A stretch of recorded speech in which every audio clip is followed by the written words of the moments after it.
Okay. So in the previous class, we discussed the solutions of Klein-Gordon equation. Okay. So these are called plane wave solution.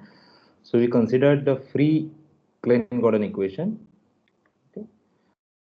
And we obtained the solutions, this one and this one. So this is called positive energy solution and negative energy solution. Why this positive energy? Because when I operate IH cross del del T on psi plus, I get E. And when I operate IH cross del del T on psi minus, I get minus E. So that's why it's called positive and negative energy solution. But note that E is always, this E here is always positive. Positive square root of this P square C square plus M square C to the power 4. Okay, fine. Okay. Any question or doubt till this point?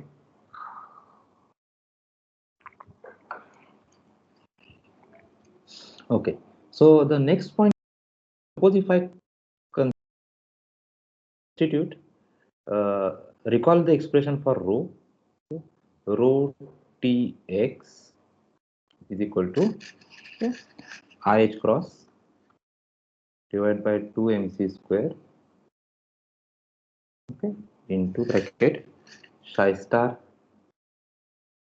del T psi minus psi del T psi star.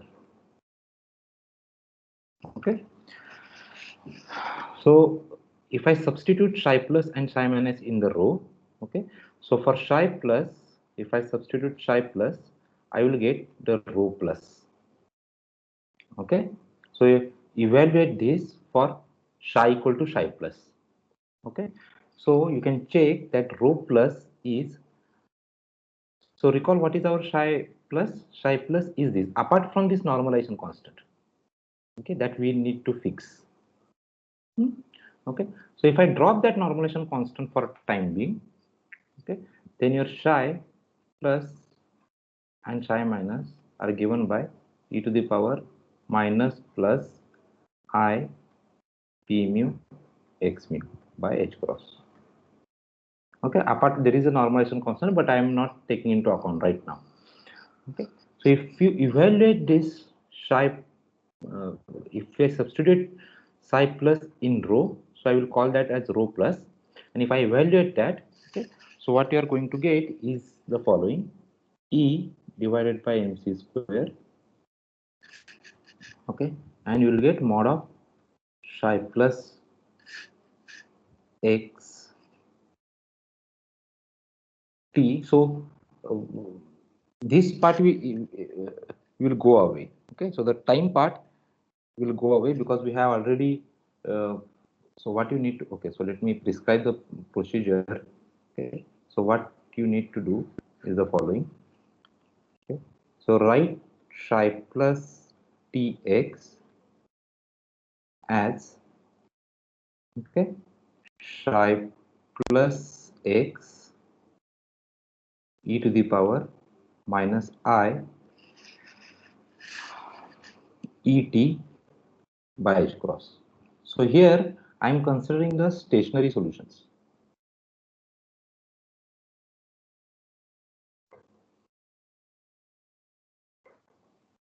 So I am not writing this momentum. Momentum part is suppressed here. Okay, and I'm just writing it by separating out the time part. Okay, so we consider the station. These are also this free particle solution is also stationary solution. Okay, but more generally, this a stationary solution may not all stationary solutions are of this form. Okay, only the time part will be of this form. Okay, and the space part can take any form. Okay, that I'm writing as psi plus x. Okay, so you don't have to write e to the power I p vector p dot x part here. That is assumed in psi plus. So I'm talking about general stationary solution. Okay, for Klein-Gordon equation. So suppose if I write this, okay, psi plus and substitute here, okay, so we'll get rho plus as e over mc square and mod of is psi plus x, the space part, square. And similarly, you'll get rho minus as minus e over mc square and psi minus x. Recall what are these psi plus x and psi minus vector x? These are the space part of your stationary solution. Okay. So as you can see, as you can easily see in the non-relativistic limit, okay, so E becomes mc square in the non-relativistic limit. In the non-relativistic, it is easy to see the non-relativistic limit in this sense, although we will do explicitly the non-relativistic limit of Klein-Gordon equation. But here you can see in the non-relativistic limit, your E will go to mc square. Okay? And this factor will cancel and you will get your usual probability density. But obviously this part is there and we need to interpret this. Okay, fine. So these are the rho plus and rho minus for stationary state. Okay, and from this you can calculate the integral of rho, okay, that is charge, okay, q plus, which is special integral of rho plus. Okay, so you see, you calculate this. Okay, so your job is to derive this part, and this part, rho plus and also q minus, which is space integral of rho minus. Okay, you calculate what are these. Okay, and also discuss the Lorentz transformation. Also discuss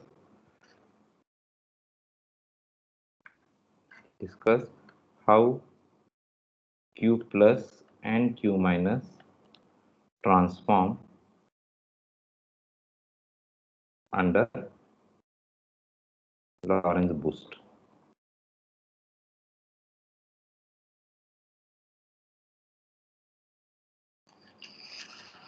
Okay, so it's a very easy exercise. Okay, I have given you the remedy. Okay, you can just plug in this in the expression for rho. You will get this and this. Okay, you take the space integral of that. You will get q plus and q minus, and then you have to ultimately you have to discuss. Looking at those expression, you will know what are how this q plus and q minus transform under Lorentz boost. Okay. Also, the one more thing. Also, if you substitute these solutions in the expression for J, okay, you get J plus and J minus. Okay, so J plus will be for psi plus and J minus vector, and J minus will be for psi minus. Okay, psi minus. Okay, and show that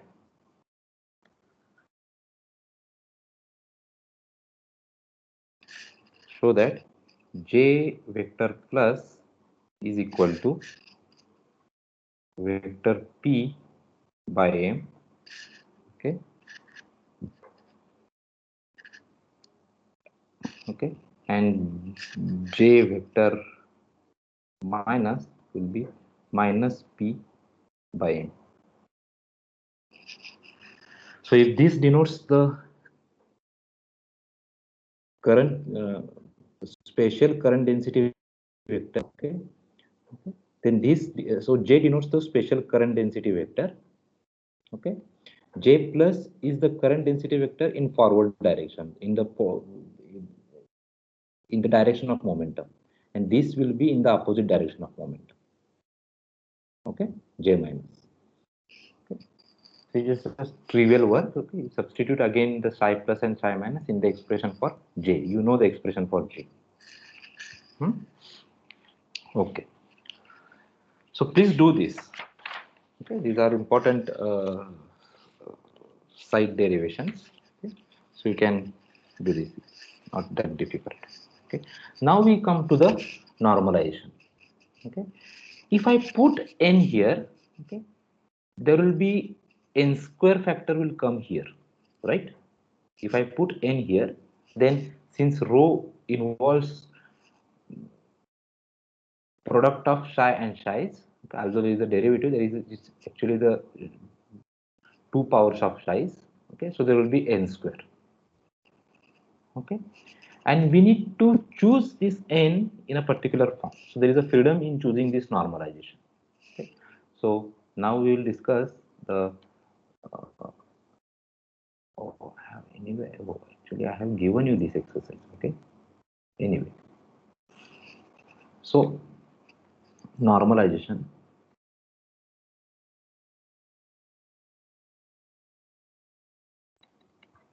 okay. So psi plus minus is n times e to the power minus I p mu x mu minus plus p mu x mu by h cross, and this n may depend on this momenta. We'll see. In general it may depend on this momenta, okay, apart from other factors like h cross and c and etc. This n may depend on momenta. Okay. Why I have written only special momenta? Because if we know special momenta, then this p0 component is already known, because p0 is just uh, p square plus n square c square, right? Okay, p0. So if you know these three momenta, then you can calculate this p0. Okay, that's why I'm not writing p0 here. Okay, is this clear? P square c square, actually p square c square plus m square c to the power 4, but that is e by c, so so it is correct. Actually there should not be c here, it's square and c. Okay, so now let us fix this n. Okay, now we need to define what is known as the the scalar product or inner product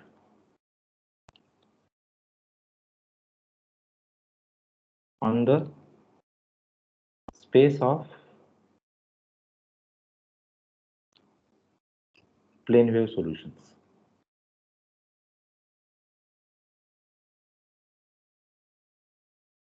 of Klein-Gordon equation. Okay, recall that this rho, okay, is constant in time. So if I take the integral of special integral of rho, okay, and if I take the time derivative, then I will get 0. So that means that statement is nothing but conservation of this charge.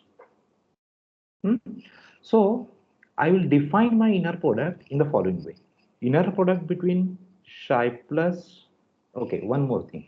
This, since this plane wave solution involves the momenta, okay, it involves p0 and vector p, okay, and since p0 can be written in terms of three momenta, I can label this plane wave solution by a momentum. As in your non-relativistic quantum mechanics, you label the free particle wave function by momentum. Okay, so here also you label these wave functions by momentum vector. Okay, so the inner product between two such a wave functions, that is, say, one at p prime psi plus p prime and psi plus p, vector p prime and vector p are two different momenta. Okay, at time t is equal to, if I will define in this way, is equal to d3x, okay, special integral, okay, of rho plus. Okay, so it's not rho plus, so I will define it in this way. Not since there are p prime and p, I will define it as I h cross divided by 2mc square, and it will be psi p prime plus star, okay, del t psi p plus minus psi p prime plus and del t psi p plus. Okay, so this is the definition of my inner product, okay, at time t. Okay, but you'll see that since this, the motivation for this inner product is coming from rho, integral of rho is constant in time. So if I place, instead of p prime, if I place p, okay, then this side will become rho plus, and that rho plus, when I integrate over spatial volume, and if I take time derivative, that is, I will get 0. Okay, so the inner product defined at time t is same as inner product defined at later any other time. So the inner product should not change as time goes on. Okay, so that is the prerequisite for defining inner product. Okay, there is no meaning that I have inner product at one time, I have one inner product, and then at another time I have another inner product. It makes no sense. Okay, so so I define my inner product in this way. Okay, now let us see if I substitute these solutions. Okay, substitute these plane wave solutions here. Okay, what I'm going to get. Okay. Remember, here there is no x argument. Okay, right hand side the x is integrated over, so the left hand side does not depend on vector x. Okay, so I will substitute now this here. Okay, so if I substitute, what I'm going to get, I will get I h cross divided by 2mc square. Okay, and then I will have n square. Then I have integral over space. And then what I will get, if I take the derivative of psi p plus, what factor I will get? It's time derivative. So I will get minus I ep. So psi p, so this will become, okay, so let me write here. So psi p plus, okay, will be equal to e to the power n e to the power minus I e t by h cross and e to the power I p dot x, right, by h cross. Okay, but this e I can calculate if I know this vector p. So I will write here ep. Okay, knowing, denoting that e depends on this momentum. Okay, so what I will get, minus I ep by h cross. Okay, and then psi star at p prime and this plane wave. Okay, so this will give me e to the power minus I, okay,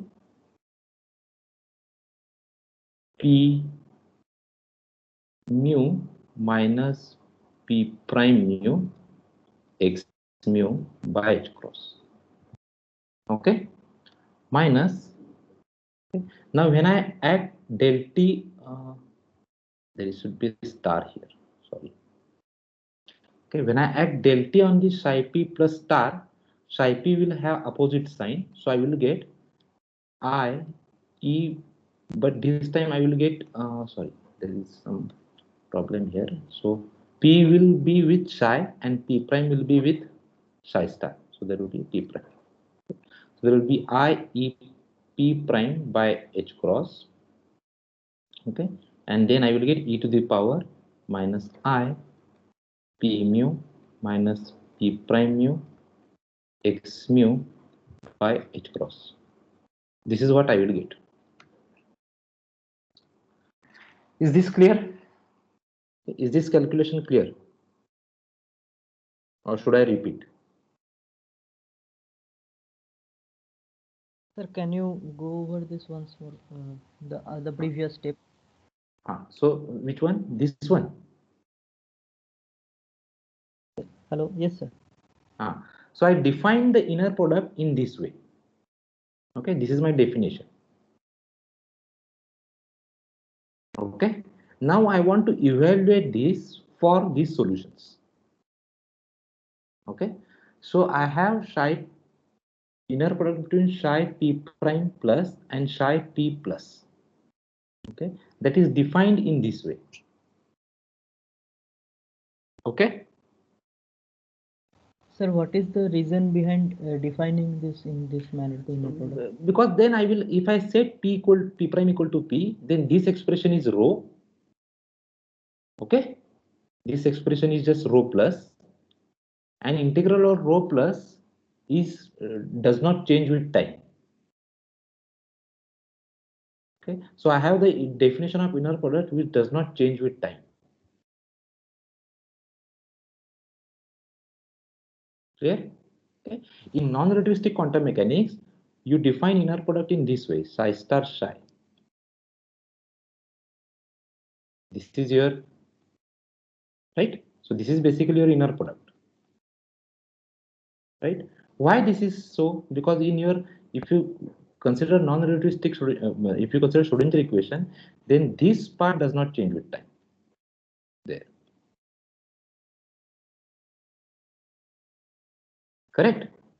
Okay. That's why we define inner product in this way. Okay. So this happens for any psi. Okay. Now you consider two different psi's, psi and say phi. Then their inner product is naturally is psi star phi, right? Okay. So same thing I am doing here. Only thing is that now what quantity is not changing with time.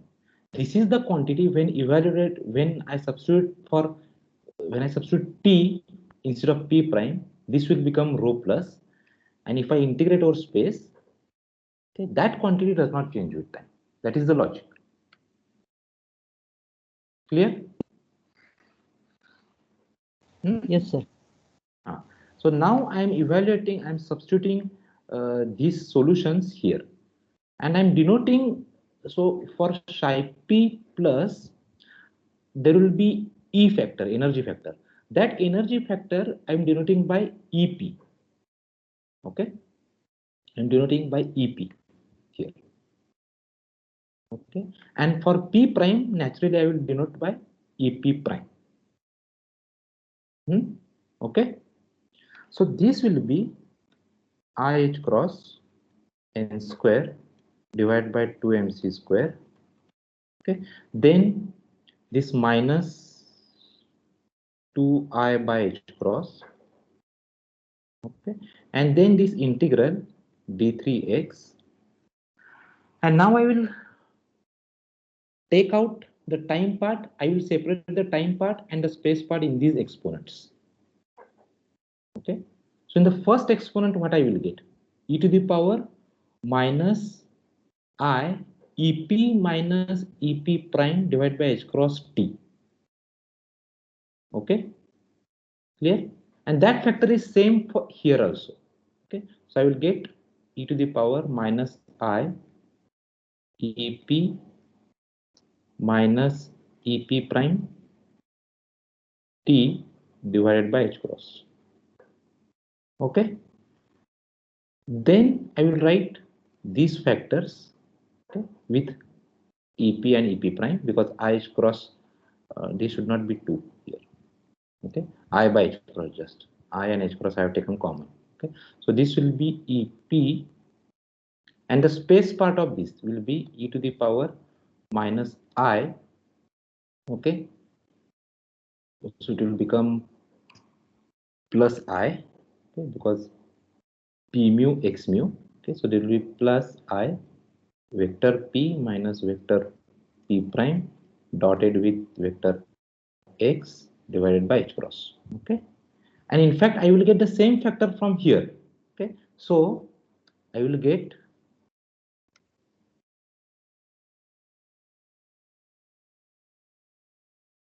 EP plus EP prime. That's it. Okay, but this does not depend on x. Okay, this does not depend on x. This only depends on x. Okay, so this will at the end, so minus minus plus, so I square plus, so it will be h cross will cancel, so it will be n square divided by 2mc square. Okay, e to the power minus I ep minus ep prime t divided by h cross, then ep plus ep prime, and then this integral d3x e to the power minus e to the power plus I p minus p prime dotted with x divided by h cross. Is this clear? Okay. Now, now you use your usual box normalization. You must be knowing that free particle solutions are not normalized. Okay. Okay. So you put them inside the box. Okay. So these are the free part spatial wave functions. Okay. So now what you do? Okay. Consider a box of length L. Okay. And impose periodic boundary condition on this on spatial parts of your function. Okay, so if you impose the periodic boundary condition, what is going to happen? Your, for example, your px x component of momentum will be restricted to integers 2 pi by l and x, where nx will be 0 plus or minus 1 plus or minus 2, etc. Right? Okay, similar thing happens for py equal to 2 pi by l ny, and your pz will be 2 pi by l nz. So these are the quantum numbers. Okay, so if you impose this condition, so you will be having this standing wave pattern. Okay, and then you will get a restriction on this momentum values. Okay, so momentum value takes a discrete form. Okay, here, so these are the momentum values. Okay, similarly momentum values you will get for px prime, py prime, pz prime. Okay, if I substitute this, so what we need to evaluate, instead of calculating this three-dimensional integral, okay, let us calculate only one integral. So I will calculate, so this involves dx dy dz, and p minus px minus px prime x divided by h cross into e to the power I py minus py prime y divided by h cross, and so on. Okay, so let me evaluate this integral. Okay, dx e to the power I px minus px prime x divided by h cross. Okay, and now I have to evaluate from 0 to L. So this will be equal to integral 0 to L dx e to the power I, so e to the power 2 pi I, 2 pi I by L, it's coming from this, and then I have nx minus nx prime. Okay, prime is for px prime. Okay, x divided by h cross. Okay, now if nx is equal to nx prime, if nx equal to nx prime, two things can happen: nx equal to nx prime or nx not equal to nx prime.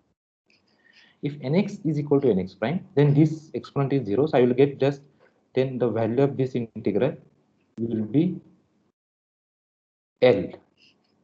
Okay, if nx is not equal to nx prime, okay, then obviously you will get 0. If nx, you can do this integral. Okay, standard, it just use your usual integration rule and you show that it is 0 if nx is not equal to nx. Hence, this integral is L times delta nx nx prime, right? Okay. Same thing you will get for y integration and z integration. So at the end, I will get d3x e to the power I p minus p prime dot x divided by h cross will be equal to L cube and delta n n prime, or you can say delta uh, delta p p prime, where p equal to 2 pi by L nx ny nz, and your p prime will be 2 pi by L nx prime ny prime and nz prime. Okay, so you will get this chronicle delta, and remember this p is now discrete. Okay, so this takes the discrete values. Okay, so for this normalization, since there is a delta p prime, L cube delta p prime, this will add, right? EP prime delta of p prime is same as EP delta of p prime, right? So these two will add. So I will get at the end the inner product of psi plus p prime and psi plus p will be equal to n square divided by 2mc square, n square divided by 2mc square. Okay, then I have this factor, but if ep equal to ep prime, this factor will give me 1, this will add, so 2ep twice of ep, okay, and L cube delta p p prime. Okay, fine. So these two will cancel, and then I will get n square into ep divided by mc square L cube delta p prime. Okay, and now I demand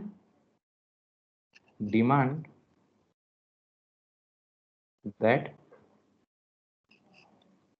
psi p prime plus psi p plus equal to just delta pp prime, delta p prime. So it is saying, it is other way of saying that psi p is 1, normalized to 1. If I want these wave functions to be normalized to 1, then obviously I will get n equal to square root of mc square divided by ep by L cube. So this is my normalization constant. Okay, so your psi plus p will be psi plus p tx will be equal to mc square divided by ep L cube e to the power minus I p mu x mu by h cross. So this is your normalization constant. So similarly, if you do this for psi minus, and you say that, but you see that rho minus, you go back to this, rho minus will take minus sign, this minus sign. Okay. Because of that minus sign, this will be psi minus p inner product with psi minus p will give me minus e by mc square kind of thing. Okay, so here I will get psi minus p px will be This will remain same. Okay, but I need to take that minus sign. Then only then you will get this. Okay, you will get minus mc square divided by 2 EP L cube plus sign will come plus I T mu x mu by h cross. Okay, clear? So this is coming from defining the inner product psi p prime minus psi p minus as minus I h cross divided by 2 mc square and special integral psi star minus del t psi minus minus psi del t psi minus psi star minus. Okay, so this minus sign is important, otherwise you will not get. Okay, and on top of that you will get, in the process you will get psi p plus psi p prime minus equal to psi p minus psi p prime plus equal to 0. Okay. So if you calculate the inner product between two different type of wave functions, then you will get 0. The inner product between same type of wave function will give me Kronecker delta pp prime.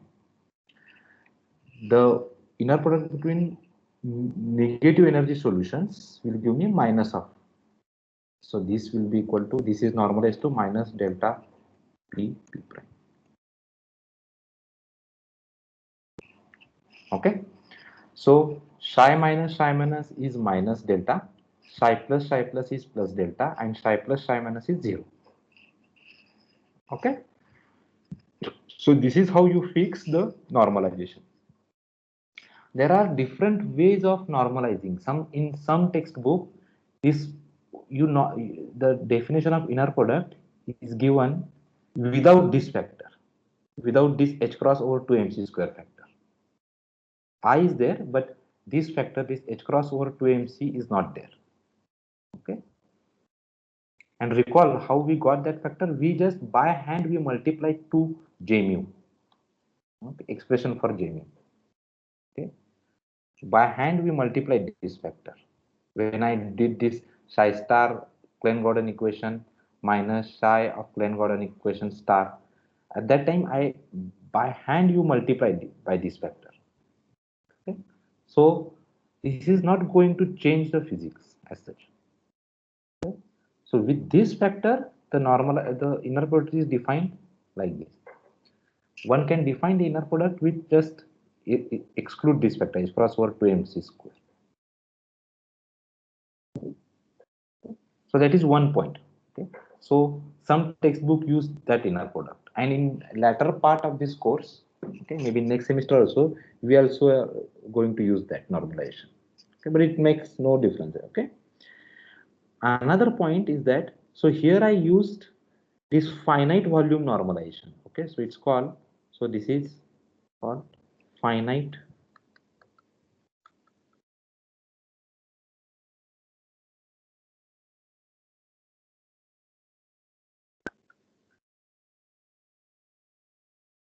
okay. One could have used the infinite volume normalization.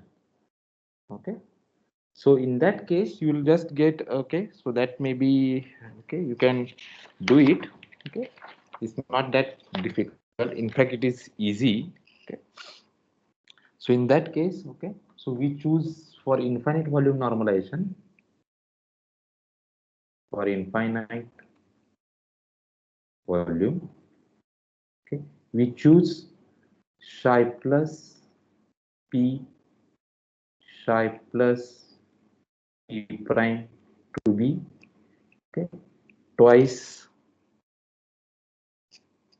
or 2 times, just a minute, okay, 2 times ep 2 pi cube and you will get Dirac delta this time, not Kronecker delta. P minus P prime. Now there is no restriction over this momentum. Momentums are not discrete; they are continuous.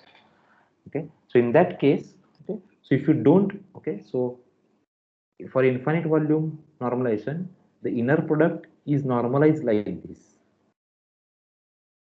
Okay, and in this case, your psi p plus Tx will be just e to the power minus I p mu x mu by h cross.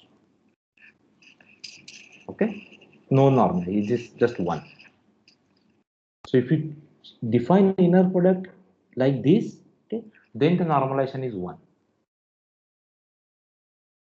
Okay, etc. So, but you can do this. Okay, you can please do it. Okay, you will face some difficulty, but you see, you know, you have to use this property d3x e to the power I plus or minus I vector p minus vector p prime dot x by h cross 1 over h cross is equal to 2 pi cube Dirac delta. This property you have to use. You know the definition of Dirac delta. Okay. So if you use that, then you will get this wave function. So there is no change. So you can use our previous wave functions without this n. If you choose to define inner product like this, and there are certain advantages in defining the inner product in this way.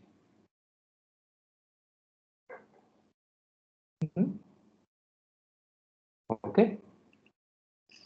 So this is as far as the normalization is concerned. Okay. So in fact, you can check that this EP, what is this EP? EP delta of P minus P prime, okay, is invariant, Lorentz invariant.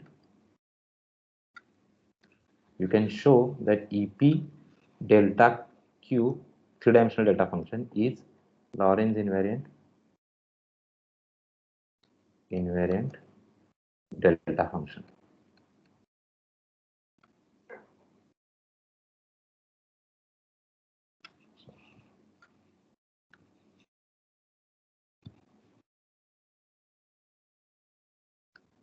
This is the Lorentz invariant delta function. I mean, what do I mean by that? What is the Lorentz invariant volume in P space? See, if I write D3P, is this Lorentz invariant? This quantity, is this a Lorentz invariant? D3P, is it Lorentz invariant quantity?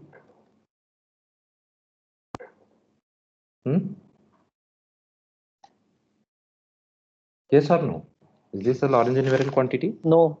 No. No. So your three-dimensional volume is not the Lorentz invariant. Okay. But you can show that D3P divided by, so there is a 2. Okay.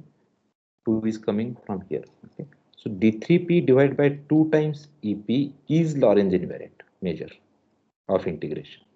So now you take the Lorentz invariant measure and you take the Lorentz invariant delta function, that is delta cube P minus P prime and twice EP. Okay, I'm saying that why this is Lorentz invariant. So you take this definition of delta function, okay, 2EP delta P minus P prime, you define it as a new delta function. That new delta function, when integrated with this measure, gives me 1. Okay, this quantity is Lorentz invariant, hence this quantity is also Lorentz invariant. Okay, so show this. Show that this is Lorentz invariant measure. Show that D3P divided by 2EP is Lorentz invariant 3 volume. Okay.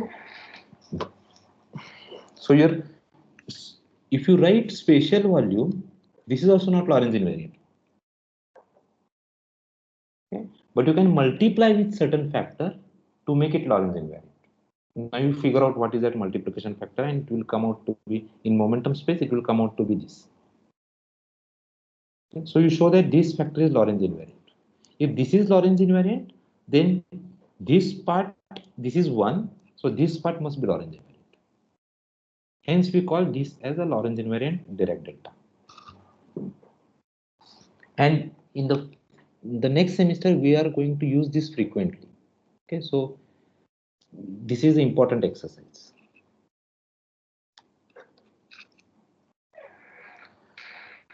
Okay.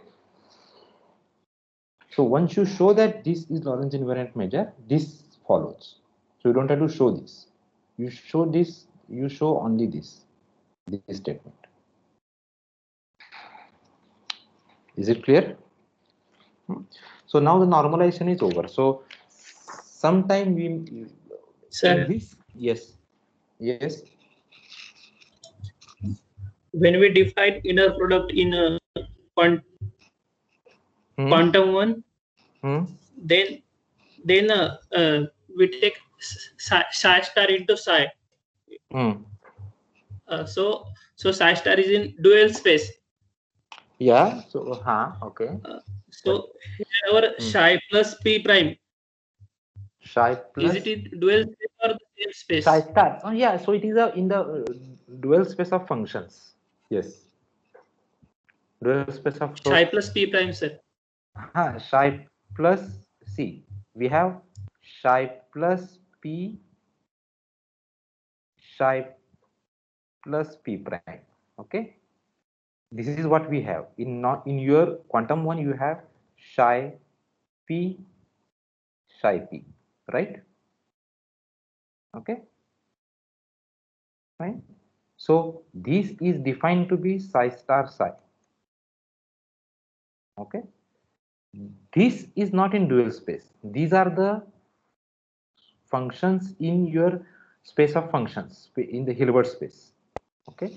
When you say psi star is actually this, you can say that this psi star is in dual space of that space of functions. Okay. Here also, when I write this psi plus star, okay, that star you can say that it is in the dual space. But it's not that simple. It is a concept of dual space for infinite dimensional vector spaces is not so trivial. Okay, when you have finite dimensional vector space, then the concept of dual space is the one we saw in the beginning of this course. Okay, but for space of function, that is infinite dimensional space, Hilbert space, the concept of dual space is subtle. Okay, but yes, you can say that this is in the dual space. This lies in the dual space. Sir, please explain that periodic boundary condition again. So the periodic boundary condition. That method. So the periodic boundary condition is simple, right? Okay. So you have a box of length L. Okay, and you demand that psi periodic boundary condition. So psi plus at x equal to psi plus at x plus 2 pi, x plus L. Okay, whatever the value of psi here, okay, it will take the value here, or you evaluate psi at any point, it will be same as if you translate it by amount L. This psi will take the same value at this point. So this is again L. Okay, so these are periodic boundary conditions. Okay, so what is psi plus x? Psi plus x is e to the power minus I, x part I am just writing. So my plus I p dot x kind of thing. This is equal to e to the power I p dot x plus L. Okay, therefore this means e to the power I p dot L must be 1, right? This implies that p must be equal to 2 pi by L. 2 pi by L, nx, ny, nz, where these are integers, right? Okay. Clear or not? Sir, why we assume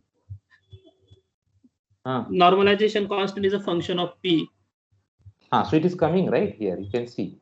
I'm not assuming in the from the a priori, from the beginning, I may give a momentum label to this, and now we are seeing right why it is a function of P. You see here the momentum is coming, EP, E is coming. So E is what? P square, C square plus M square C to the power 4. So the P dependence is coming here anyway in the normalization. In that sense, it is the function of P. It is labeled by P.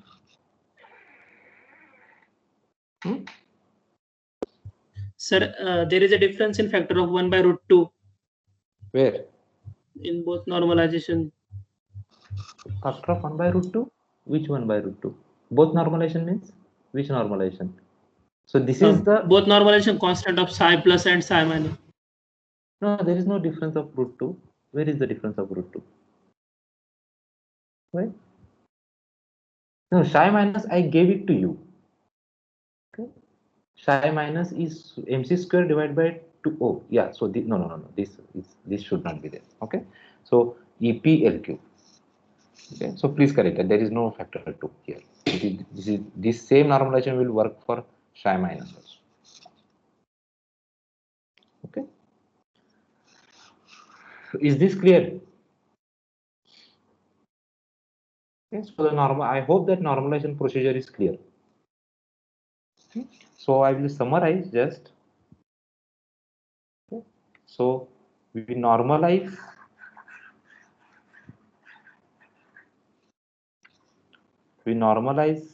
psi plus and psi minus as so we normalize the inner product. We define the inner product in this way.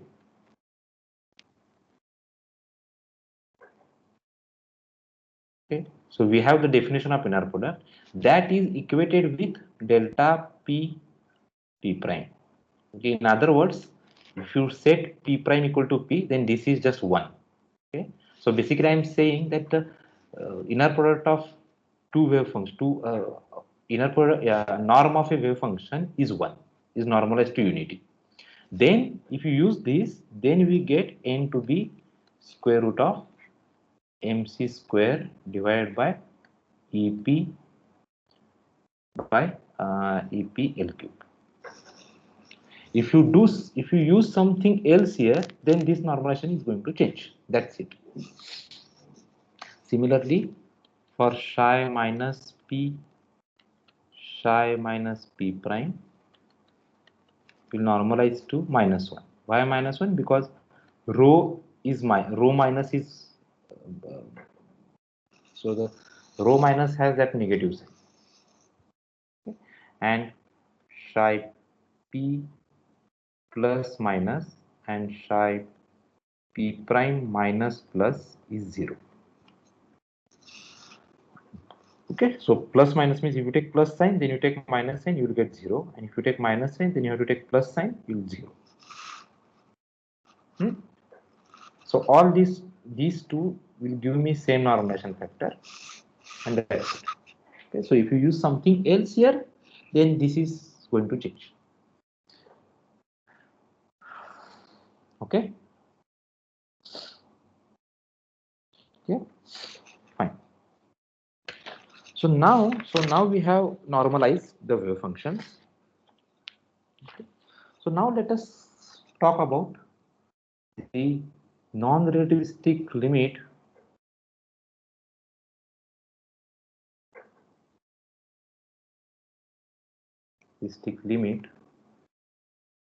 of Klein-Gordon equation. What do we expect in the non-relativistic limit? Okay, I expect that this should give me the Schrodinger equation. because this is how it is constructed. It is constructed by using relativistic energy momentum relation. That energy momentum relation gives in the non-relativistic limit gives me E equal to P square by 2m. Okay, that dispersion relation or energy momentum relation, when I use the correspondence principle, gives me Schrodinger equation. Therefore, in the non-relativistic limit, I must get the Schrodinger equation, non-relativistic limit of Klein-Gordon equation. Okay. To see this, okay, what I will do is the following. I will write this now. I'm not necessarily talking about the plane wave solutions. Okay. Let us consider any solution of Klein-Gordon equation, Tx. Okay. So this wave function I will split into two parts. One part will tell me about the non-relativistic energy, and other part will give me the relativistic energy, the rest energy. So I will separate out from this part the rest energy part. Okay. How I will do? I will first write this special part as it is. I will write phi of x, and suppose I am talking about the stationary solutions, then what do you expect here? Suppose I am talking about positive energy stationary solutions, then I will expect e to the power minus I E t by h cross, and this E is the total energy. What I will do, I will add here mc square by h cross t, and I will subtract mc square h cross t. Okay, no difference. Okay, so this is phi x, and this will become e to the power minus I e minus mc square by h cross t.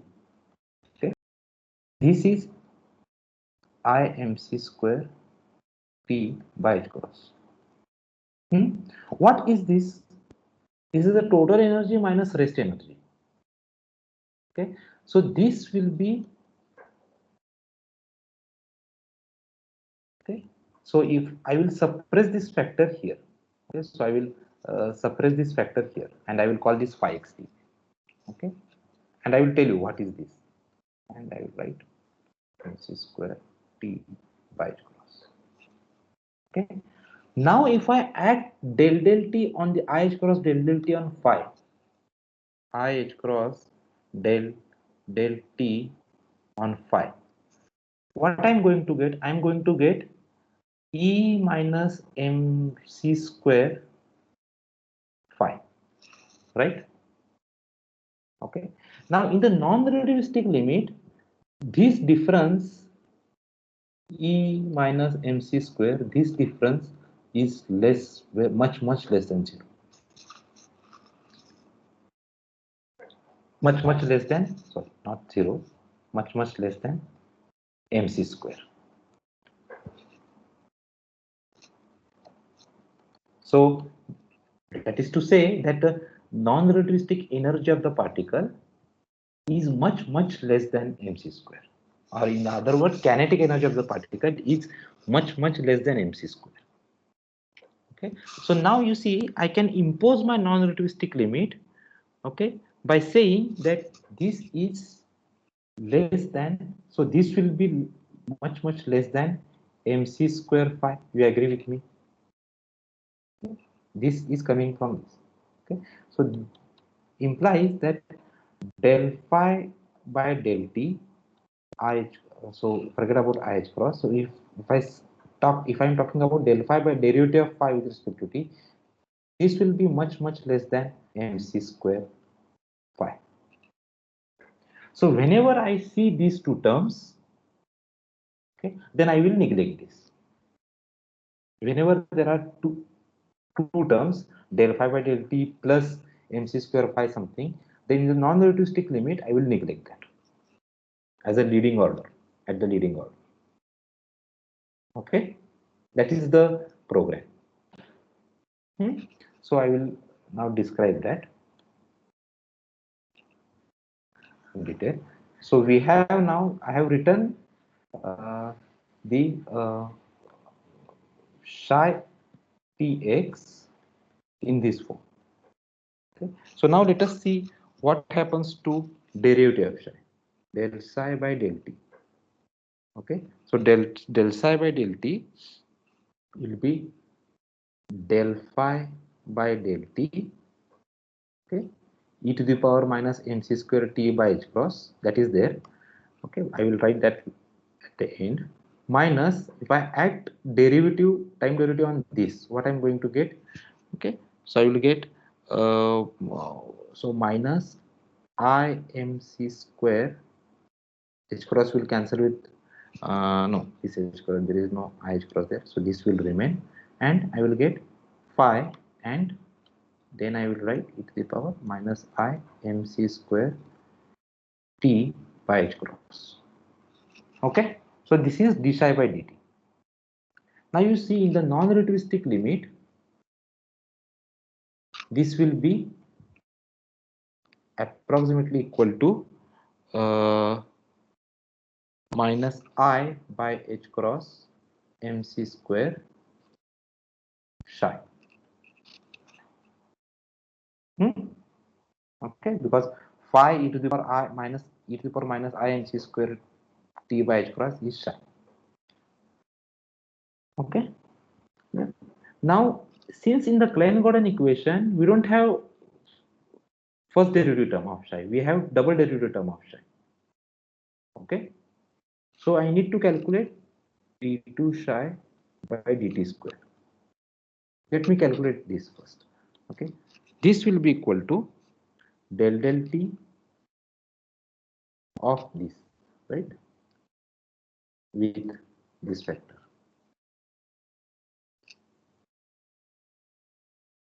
If you calculate del t of this, you will be in trouble. Okay, because here I have already assumed, I have taken the limit. Now to calculate double derivative, you first calculate that derivative and then take limit. Okay, both are not same. So if you calculate this derivative, just differentiate it. Okay, what you are going to get is the following. Okay, so you are going to get the non-relativistic limit. Okay, so you are going to get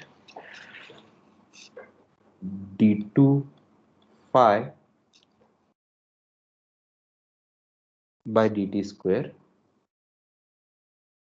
okay, minus I mc square divided by h cross d phi by dt, okay, that is one term, minus I mc square divided by h cross d phi by dt, okay, minus I mc square by h cross phi.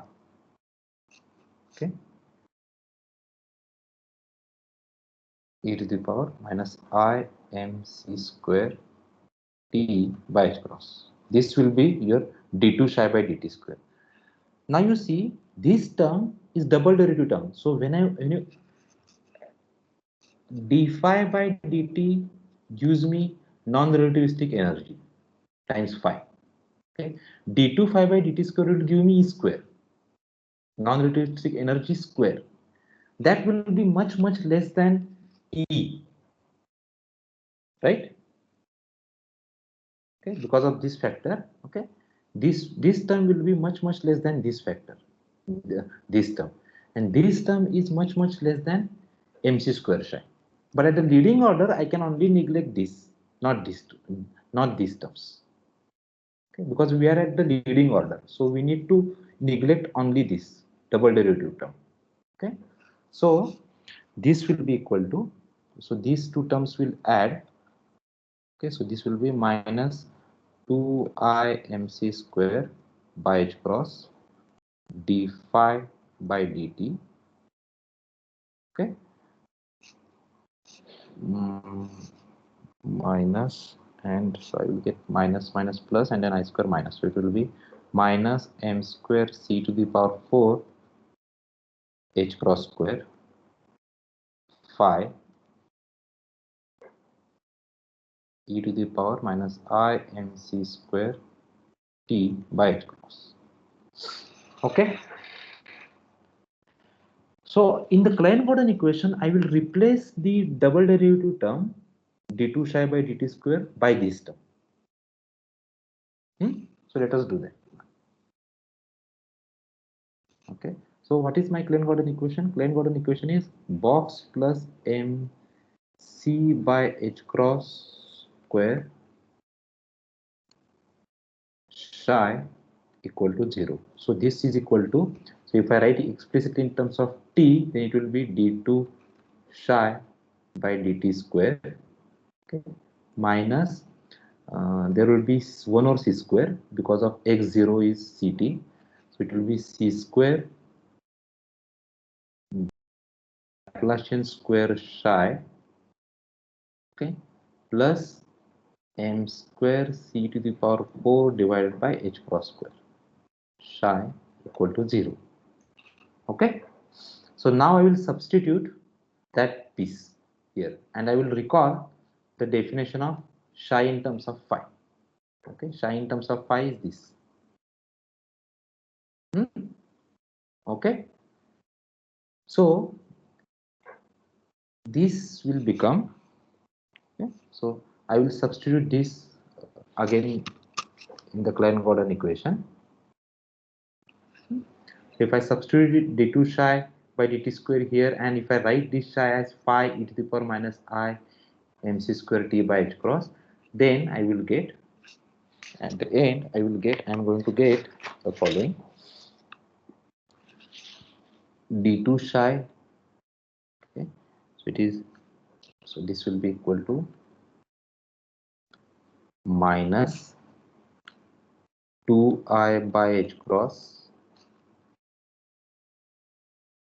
mc 2I mc square, okay, by h cross d phi by dt, okay, minus m square c to the power 4 divided by h cross square phi, okay, minus c square Laplacian square phi, okay, plus m square c to the power 4 divided by h cross square phi into e to the power minus I m c square t by h cross equal to 0. Okay. Now you see this term cancels with this term. Okay, and if I rearrange this h cross and everything, so I will get I h cross, so I will put I will multiply by h cross square, so I will get I h cross d phi by dt equal to minus grad square, okay, so minus h cross square upon 2m grad square, that's it, fine. This is what your Schrodinger equation.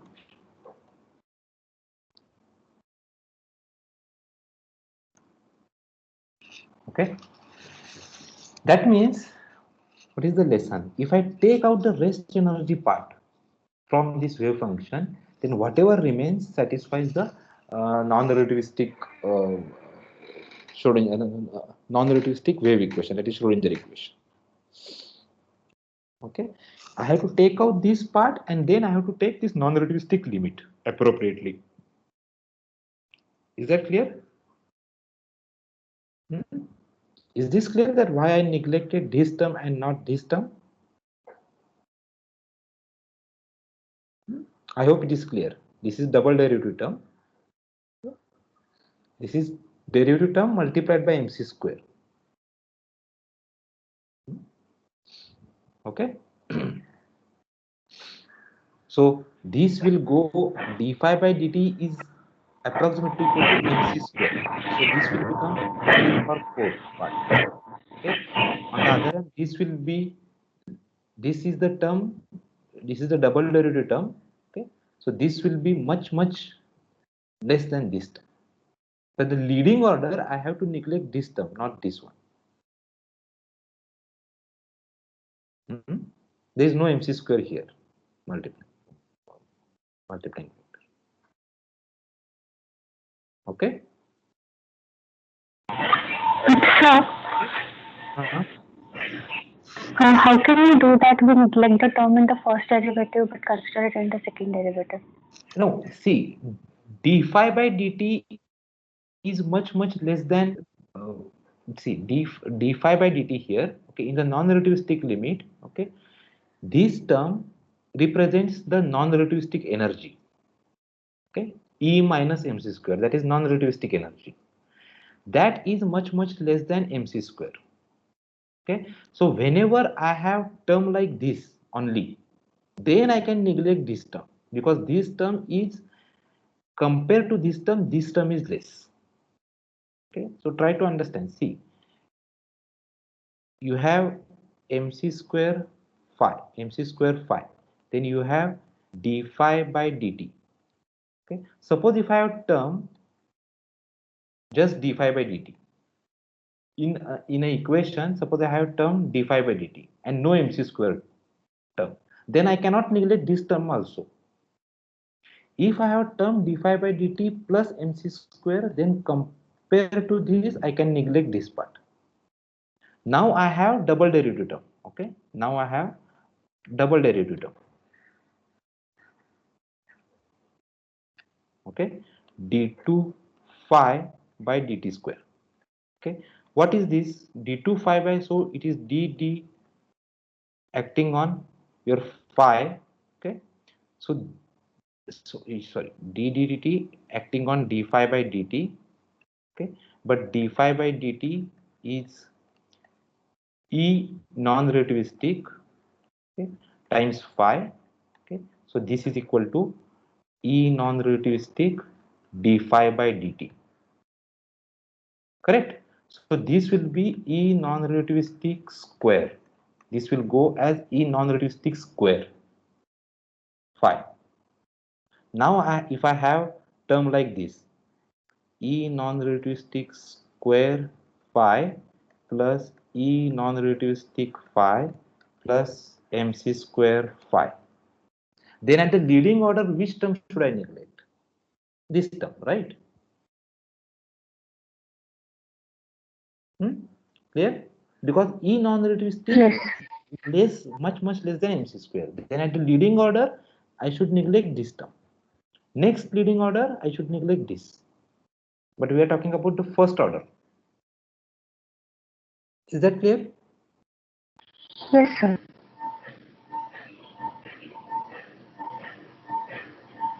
So indeed, we have a correct non-relativistic limit for the Klein-Gordon equation. Okay. So now we have the relativistic wave equation. Okay. Okay. Its rho for relativistic wave equation, okay, turns out to be a problematic quantity. That rho is either positive or negative. For plane wave solution, we have seen that rho is rho we can write as rho plus and rho minus. Okay. Rho minus is negative quantity. Because of that, I cannot give the probabilistic interpretation to rho. Nevertheless, this rho is, if I integrate this rho over a space and if I differentiate with respect to time, I get 0. That tells me that integration of rho, spatial integration of rho or volume integration of rho, is the constant. That constant we call charge, some charge. It's not clear what charge that is, that represent. Okay, but it is there will be some charge. Okay. And so we have this equation, okay, d rho by dt also. Okay. So d rho by dt del dot j equal to 0, and we have this equation also, d dt of q equal to 0. Okay, so this q is some charge, not necessarily probability charge or number charge. Okay, Now I define the inner product on the space of positive and negative energy solutions. The definition of inner product is motivated from this, that the time derivative of special integral of rho is 0. Okay. Yeah. So I can define a inner product at one time which is valid for other time also. Okay. So that inner product is nothing but rho when you consider the same psi in the inner product. If you consider two different psi's, so since psi's for plane wave solutions are labeled by momentum, so if you consider two psi's for two different momenta, okay, their inner product is normalized to Kronecker delta or Dirac delta, depending upon your choice. Okay, so once you make that choice, your normalization n is fixed. Okay. Later on, we have seen just now that if I take the proper non-relativistic limit of the Klein-Gordon equation, it gives me a Schrodinger equation as expected. Okay, is that clear? Now, what we need to do? Now we need to introduce interactions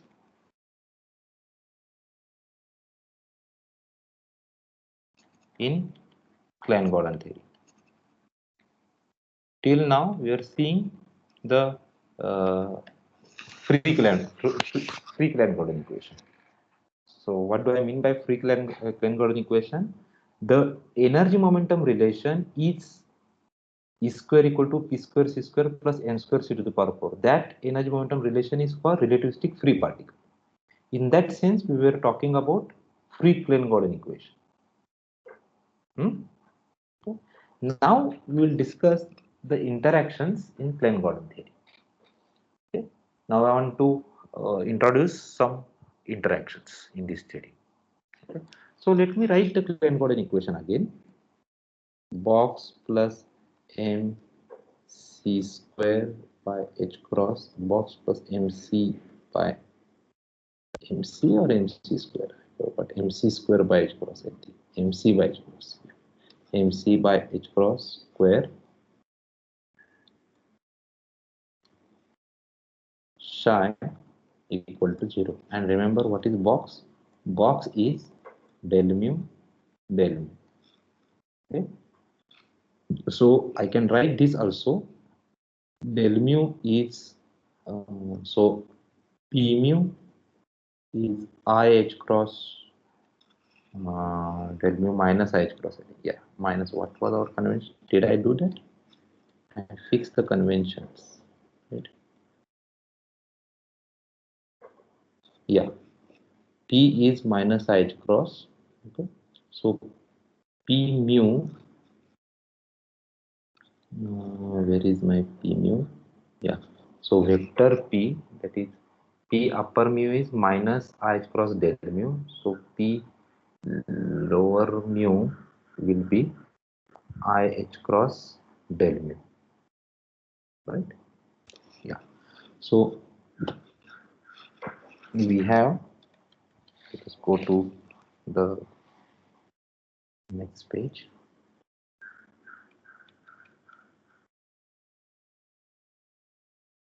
Yeah. So here P mu will be equal to IH cross del mu. Okay. So that your P vector P is IH cross del I. Okay. So but vector P is P, so lower I is IH cross del I. This implies minus upper I will be I plus IH cross del I. Therefore, P I equal to minus IH cross del I, which is gradient. Okay, gradient h. So vector p will be minus I cross gradient as expected. Okay, so your p mu is I cross del mu. Okay, so my del mu will be equal to minus I by h cross p mu. Okay, so this implies del mu del mu. I'm just writing this Klein-Gordon equation in slightly different form. Del mu equal to minus I by h cross mu p mu. Okay, clear? So this is equal to 1 over minus h cross minus 1 over h cross square p mu p mu. Therefore, the Klein-Gordon equation is p mu minus m square c square psi, okay, equal to 0. So this is the another form of your Klein-Gordon equation. Okay, good. Now I want to introduce some interactions. Suppose I want to consider electromagnetic interactions.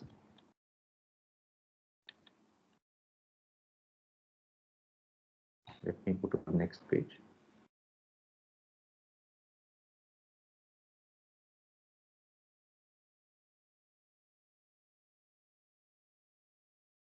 Electromagnetic interactions. Okay. We have seen that a way to go from free relativistic particle to a charged particle, a relativistic charged particle in electromagnetic field is to replace the P momentum, okay, P by P minus E by CA. Okay, clear? Right. So this is, suppose if I have free theory, free relativistic particle, then you have,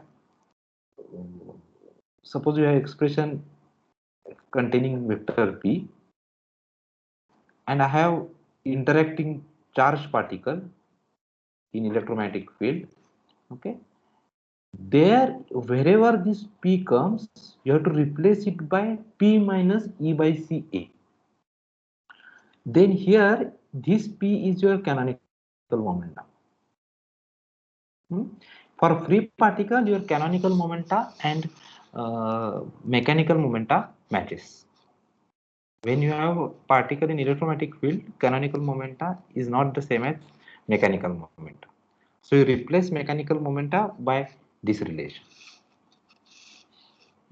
So this substitution will give me a corresponding Hamiltonian or corresponding expressions in for a charged particle in electromagnetic field, starting from a particle of a relativistic free particle. That is what we have seen in 4 or 5 lectures before. Okay. Now, in the Klein-Gordon equation, what we need to do? Suppose I want to bring the electromagnetic interaction. So these are the momentum operators now, right? Okay, because this is your del mu del. These are the momentum operators. So I will replace, to bring the electromagnetic interaction, what I will do? I will simply replace P mu. Okay, I will simply replace P mu by, okay, P mu minus E by C A mu. Okay, where A0 is your scalar potential and vector A is your vector potential, obviously. Okay. Clear? So this replacement in terms of derivatives, okay, what I will get in terms of derivatives, okay, this replacement in terms of derivative gives me, that means I need to replace derivatives by the following. Okay, I need to replace derivatives by del mu. I have to replace it by del mu goes to del mu plus I E by C H cross K. That's it. Okay. This replacement in momenta is equivalent to this replacement in derivatives. So wherever I have these derivatives, I will replace it by this term. Okay. And let me call this as just notation, this as capital D. Okay. Sometimes this replacement, this way of introducing the electromagnetic interaction is called minimal coupling. Okay.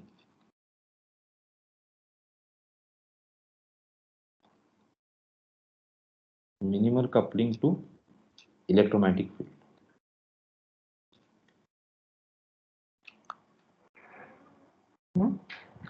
By introducing the electromagnetic interaction through this replacement is called minimal coupling. Okay. So what is the lesson? Lesson is that in the Klein-Gordon equation, either you use this Klein-Gordon equation in this form, which is much more suitable, or you can use this form. We have to replace derivative or momentum by relations like this. Okay, so let us do that. Okay. So let us start with this. Okay, so let us use our good old Klein-Gordon equation. So this is let me use this. Okay, so I will p mu minus m square c square psi equal to 0. So I'll replace it by, so this will be replaced by, what will be the, suppose if the question is to write Klein-Gordon equation in the electromagnetic field, then it will be simply p mu minus E by C A mu P mu minus E by C A mu and P mu minus E by C mu, okay, minus m square c square psi equal to 0. Okay, but P mu is what? P mu is I cross del mu. Okay? So this is equal to, so if you substitute that, then I will get I cross del mu minus E by C A mu I cross del mu minus E by C A mu minus m square c square psi equal to 0. Okay, so now you do the explicit computation. Okay, so what I'm going to get, this term is going to give me minus h cross square del mu del mu. So it is minus h cross square del mu del mu. This term will act on this term, but you have to be careful. When I act this term here, okay, see, these are the operators. This derivative will act on this also and on psi also. So that you need to be careful. Okay. So this operator, when I act on this term, it will act on this term also, because this psi will come here, a mu psi, then del mu, a mu psi, del mu acting on a mu psi. Then both terms are there. Okay. So let me write that. So it will be minus I E by C H cross, okay, del mu, and I will write a mu here, and I will write this incomplete bracket, round bracket, to emphasize that this will be acting on a mu and something. So I will write psi here, that is the plan. Okay, clear? Minus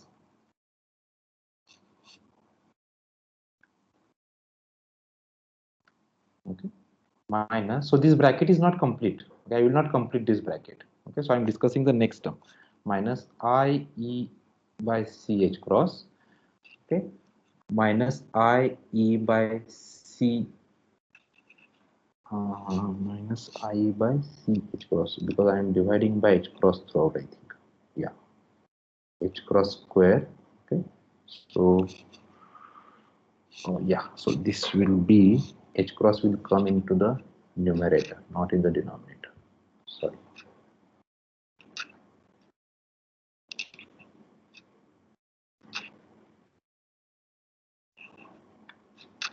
I E H cross I E H cross by C del mu A mu psi, del mu A mu psi. Okay, then minus I E H cross C, okay, A mu del mu. There is no bracket now because this will act only on this psi, not on A mu. Okay, and minus minus plus, okay, E by C square A mu square, A mu A mu. Okay, and then I have this mass term minus m square c square, okay, acting on psi equal to 0. Okay, clear? Is this equation clear? So this part is what? This part is your box. Okay, so I will write this as box. I will divide by minus h cross square. Okay, so I will multiply by minus 1 over h cross square. So this term will become plus. So it will be plus box.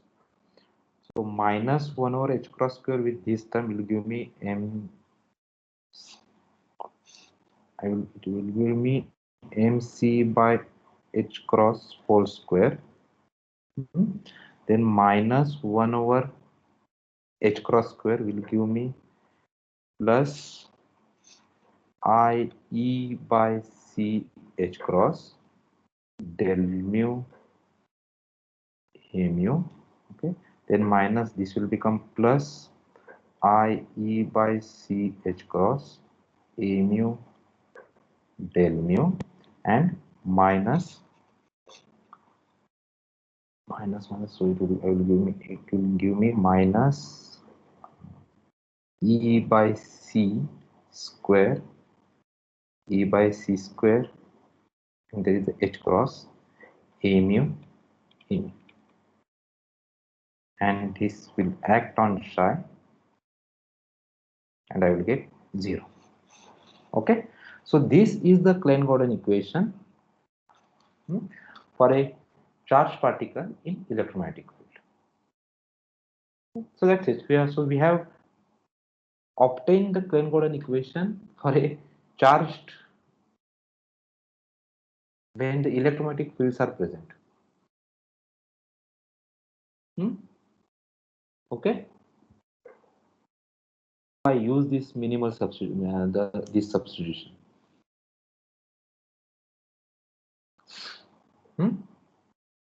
Okay.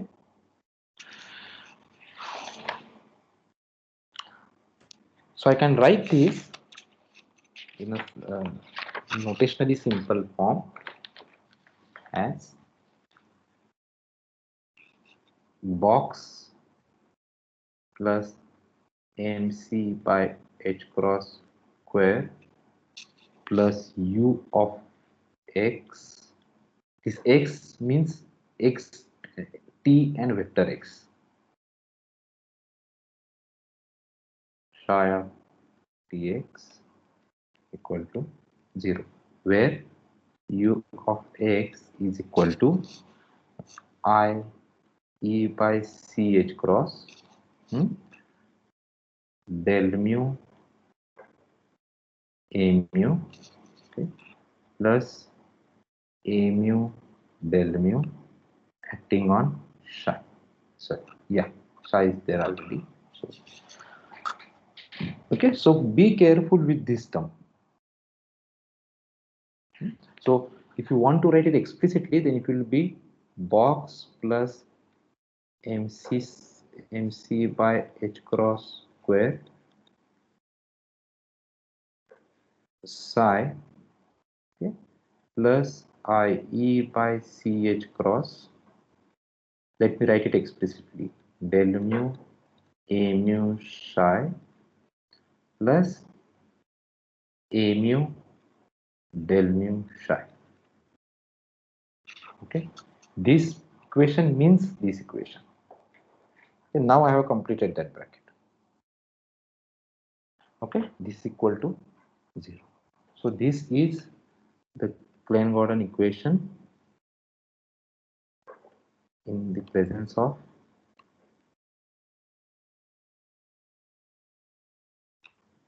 electromagnetic field.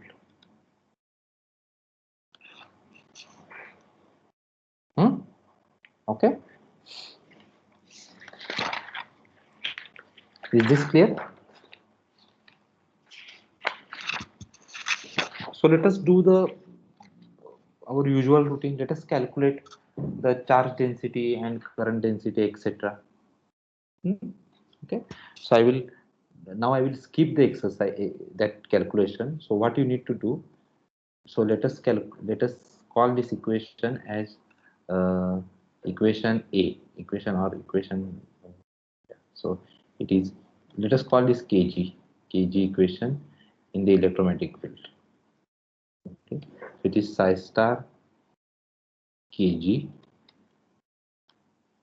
psi, okay, minus psi kg star psi star equal to 0. Okay, so you take the complex conjugate of this, operate on psi star, that is this term, and then multiply to the left by psi. Okay, and subtract that term from psi star kg psi, where kg stand for this Klein-Gordon operator. That means this. Okay, then I should write this.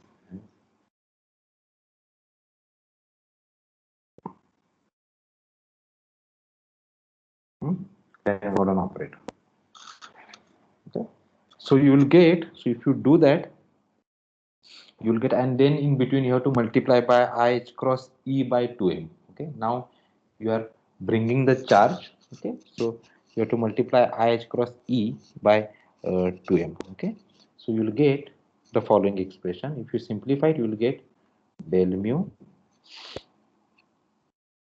IH cross E divided by 2m psi star del mu psi minus psi del mu psi.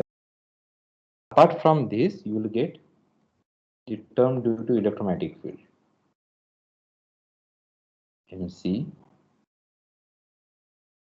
E square divided by mc, and then a mu psi star or psi star psi, doesn't matter. Okay, so this is equal to 0. So you identify J mu from this. So this is your J mu. Okay, so this is my J mu. Okay, so J mu equal to I H cross E divided by 2m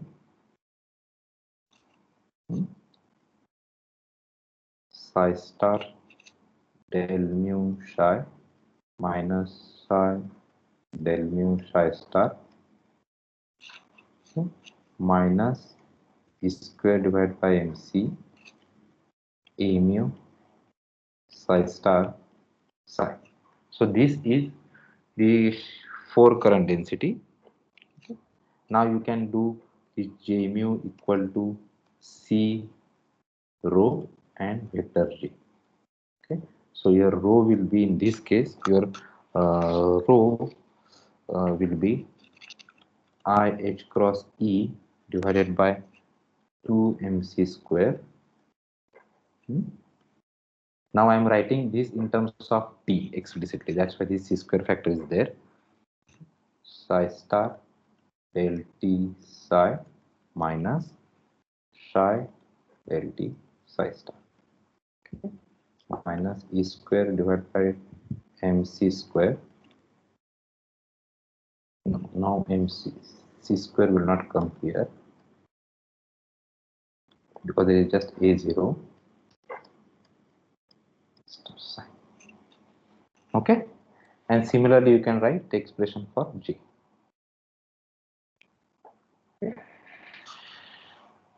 Fine. So this is your charge density and this is spatial current density. Now you see this charge density is, now the meaning of charge density is clear. It is a charge density of the whatever this charge may have. So if you consider a non-relativistic, sorry, if you consider classical relativistic particle of charge E, then if I want the quantum expression for charge density, then this is the expression for that particle. Okay, so if you consider classical relativistic particle of charge E moving in the electromagnetic field,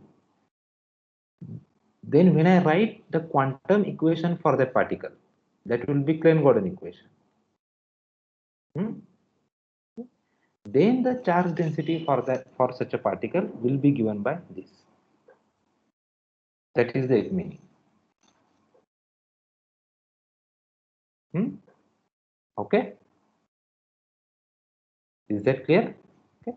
Now you can use our previous normalizations. Okay, one can show that this in fact will give me, yeah, but because, okay, so that I will discuss that also, how to tackle with this term. Okay, so if you use E, suppose if you use this E here in our previous problems,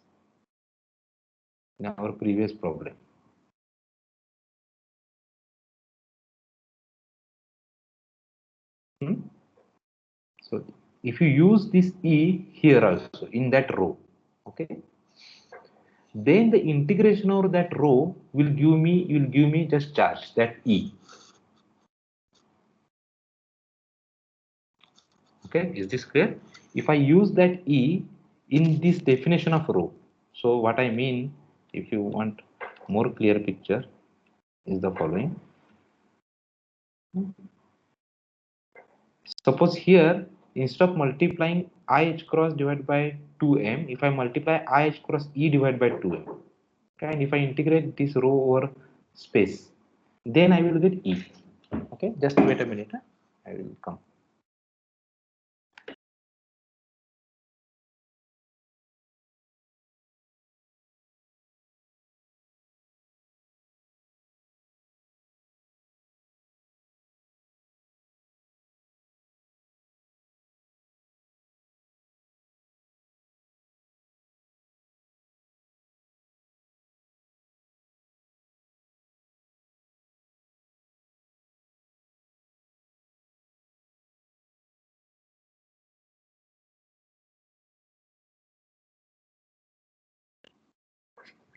Okay, so if I use that E here, if I multiply this factor instead of IH cross by 2m, if I multiply it by IH cross E by 2m, and if I integrate over rho, then I will get E, total charge. So our Q is basically, this Q will be equal to E, and this statement is just a conservation of that charge. Okay, is this clear now?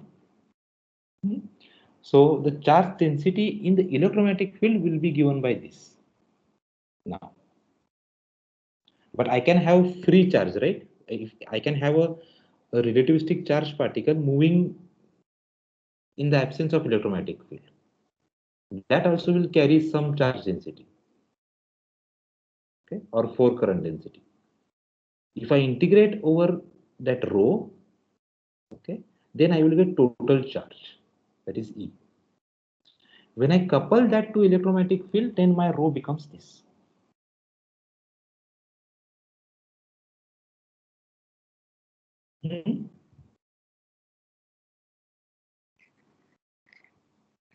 Is this clear? So can anyone tell me what is the physics behind it? What is happening actually?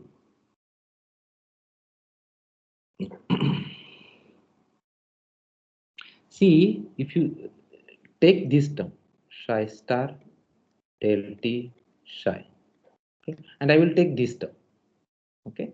So forget about this e's, okay. So minus A0 psi star psi. I could have written this in the following form: psi star del T minus. So let us put this E, and I will take this E by MC out. Okay, so there is E times A0 psi. Right? What is this?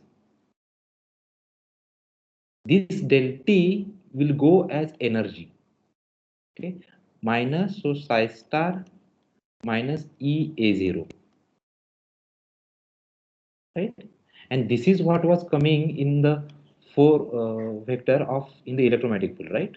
You remember it is E minus E phi and P minus E by CA.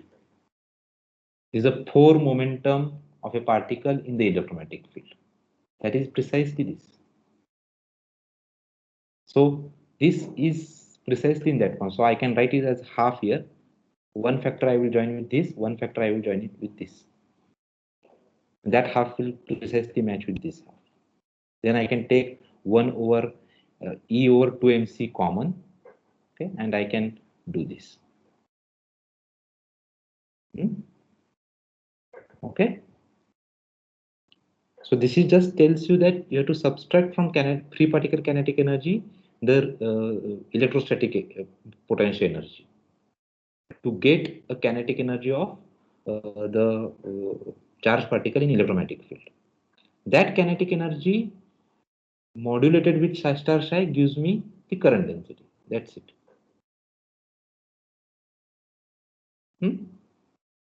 Okay. I hope this is clear. If you have any question, you can ask. I will take a pause for a moment. Okay. So if you have any question so far, then you can ask. Yes, sir. Hmm. In the previous page,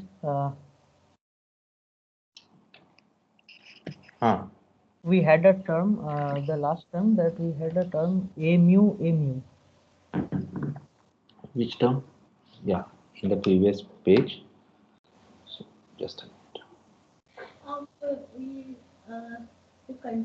This term. Which one? Mu. Yeah.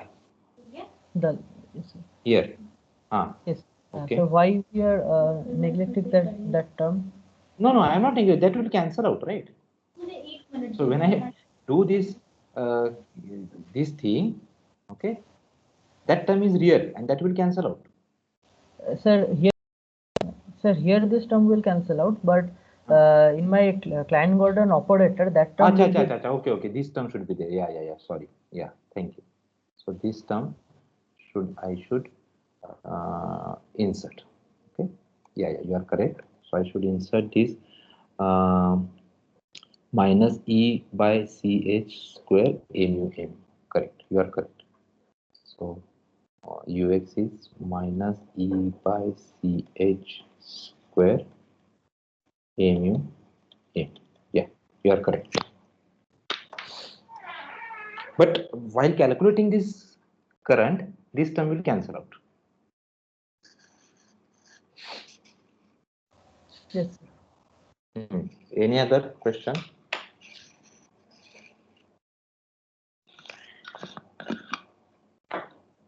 Hmm?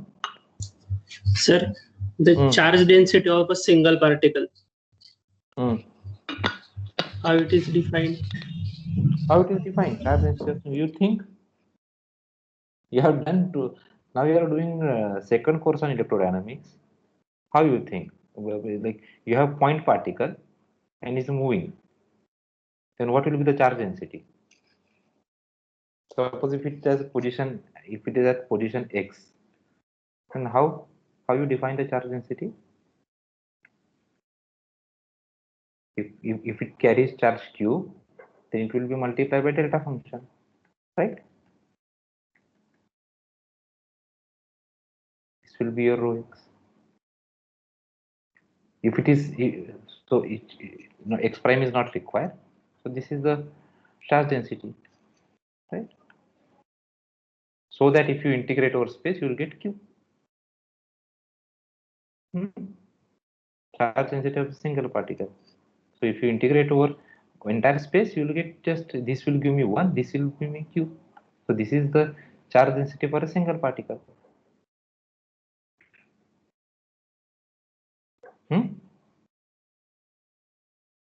Is this clear?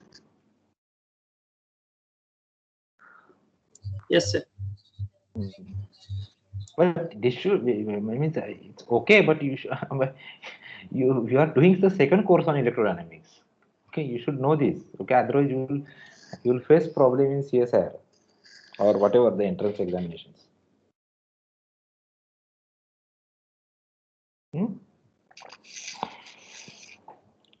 Any other question?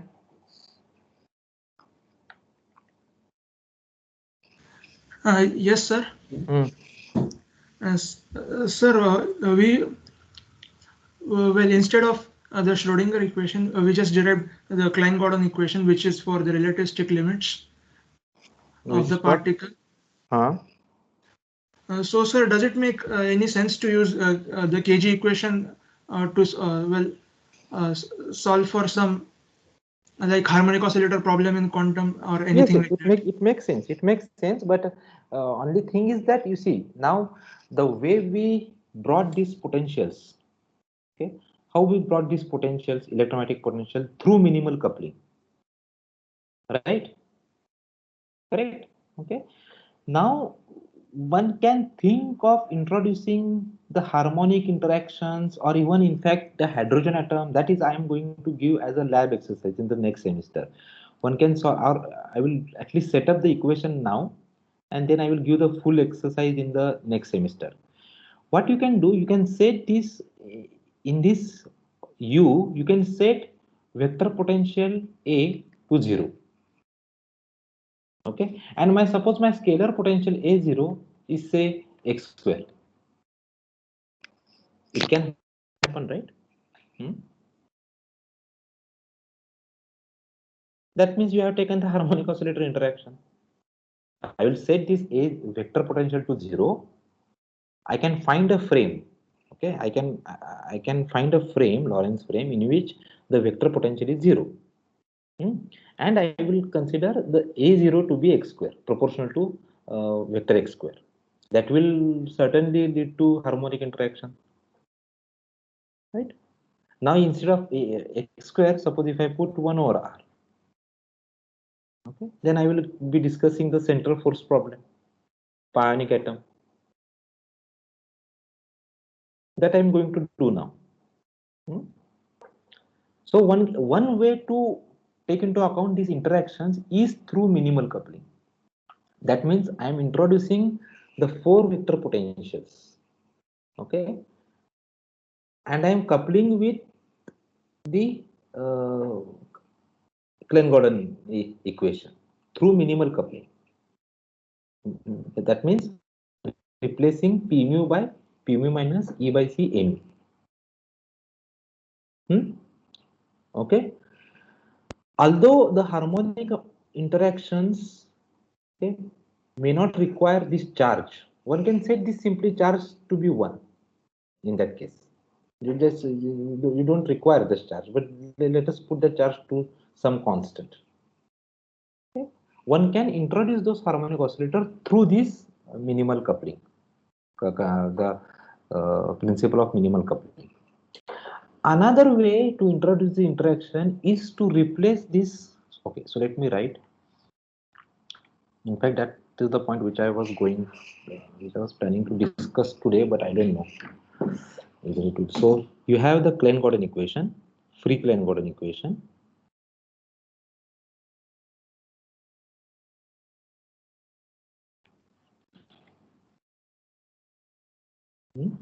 Okay. So one way to introduce interaction is whatever we discussed just now, okay, through minimal coupling. Through minimal coupling, you can introduce the vector potentials. And after you set up the equation, you set vector potential, the spatial vector potential, that is vector A to 0, and scalar potential to whatever you want, like interactions. So suppose if you want kx square interaction, okay, suppose you want to discuss this harmonic interaction, then what you will do, you choose this mu to be kx square 0 0 0. After you set up the Klein-Gordon equation, okay, then that means here, okay, you have to make those essential changes. Is this clear? Okay. But that will be different than, so this is one way. Another way is to recognize that this term is a scalar quantity. Mc square is a scalar quantity, right? M square C square is a scalar quantity by h cross. Okay. What you can do, you can replace this m square term by m square plus say v of x. Replace this m by m square plus v of x. M square by m square plus v of x. But in that case, v of x must be Lorentz scalar. While here, this kx square term acts as a zeroth component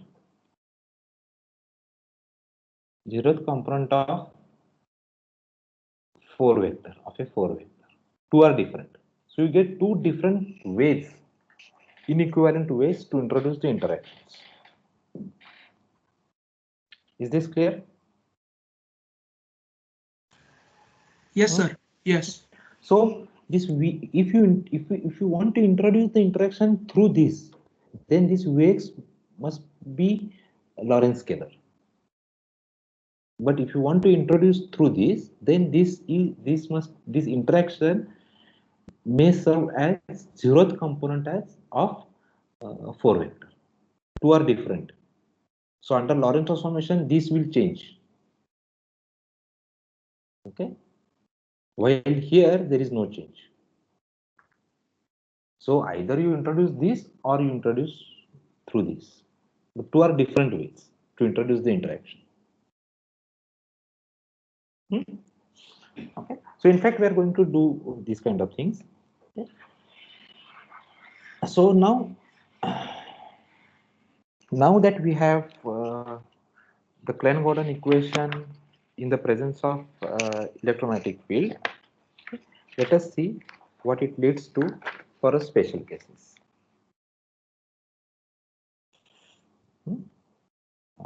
For a special case, let us consider let vector A to be 0 and A0 is some function of R. It's time independent. So let me see where I have done that. Yeah. Okay. So I have chosen mu to be this vector A is 0 and A0 to be some function of R. So now I will write the Klein-Gordon equation. So the Klein-Gordon equation, box plus mc by h cross square, okay, plus u of x psi equal to 0. But now, since our problem is now the potential does not involve time explicitly, I can talk about the stationary states. Okay, so let us write this as psi of x or r e to the power minus I e t by h cross. So I am talking about the positive energy solutions. I will first consider the positive energy solutions. Similar thing holds for negative energy solutions. So here I am taking positive energy solution. Okay. So this is the answers for stationary states. Why I am talking about stationary state? Because my potential do not depend upon time explicitly. Okay. And my choice of A is this. Okay. So now you can calculate this action of box on this side. Box on this side. What will be the action of this box on this side? You can show that this will be minus 1 over c square del. This will be E square energy square divided by h cross square minus Laplacian square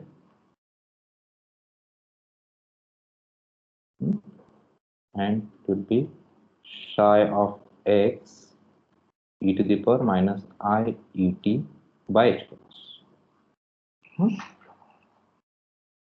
Okay, so when you act del square by del t square, you will get this term 1 over c square and this term, and the special term is this. Okay, and now I will calculate these terms. Okay, so let us take one by one. So this involves term like this del mu a mu psi. Okay, this will be what? Okay, this will be del 0 a 0 psi plus del I ai psi, right? But this time will be 0 because of this. Okay, so this will be del 0 a0 acting on psi, del 0 acting on a0 psi. Okay, so this will be equal to so this will be equal to 1 over c, because I want to write in terms of t, 1 over c. So time derivative of a is again 0 because this is only a function of r. Okay, so this will be minus, and dt acting on psi is minus I e by h cross. Okay, psi. So psi x e to the power minus I e t by h cross. Okay, so this is the answer for del mu a mu psi. Okay.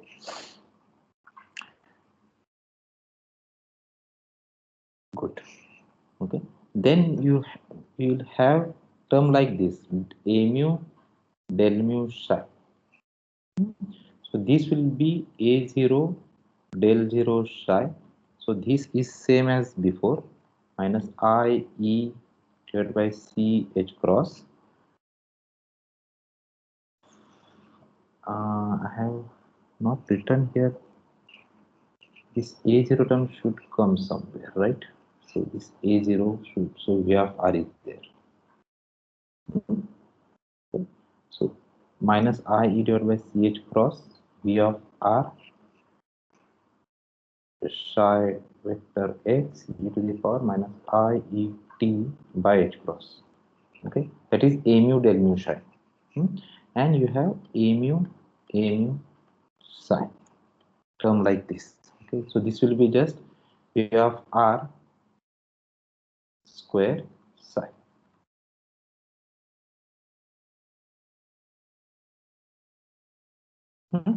Now you substitute all these in the Klein-Gordon equation and simplify. So after you simplify, okay, you will get the following expression. Okay, so please do that. Okay, you will get c square h cross square Laplacian square plus e minus v of r square, okay, minus m square c to the power 4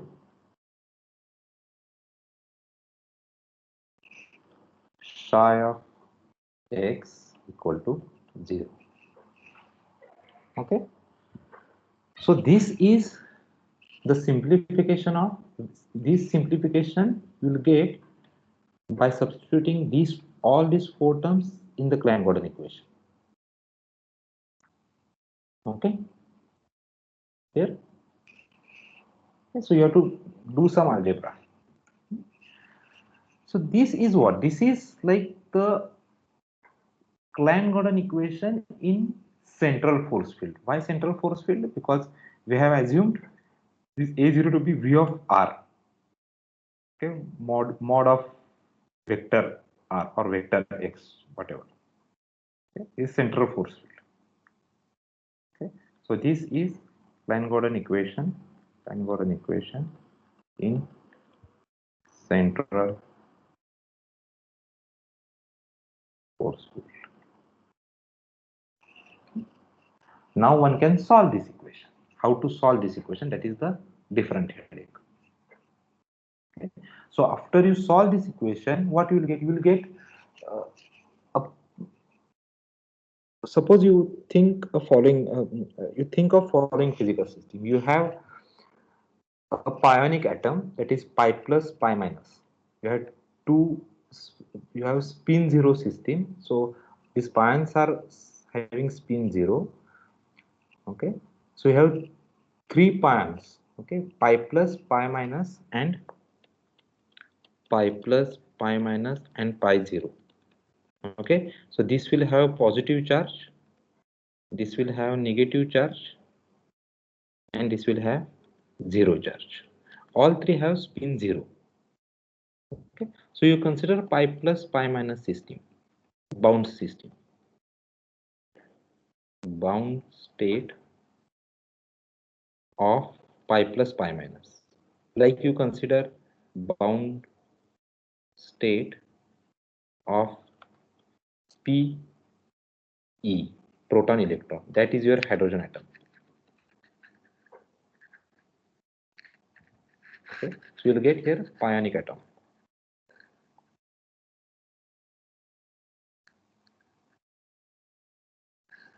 Okay, and the solution of the wave function for this problem will be given by solving this equation.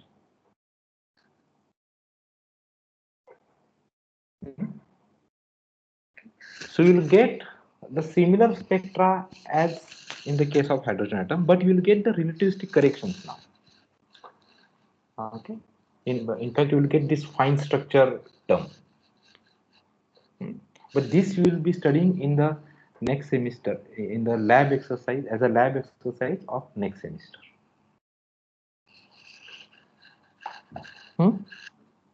Okay, so I'm just setting up these equations.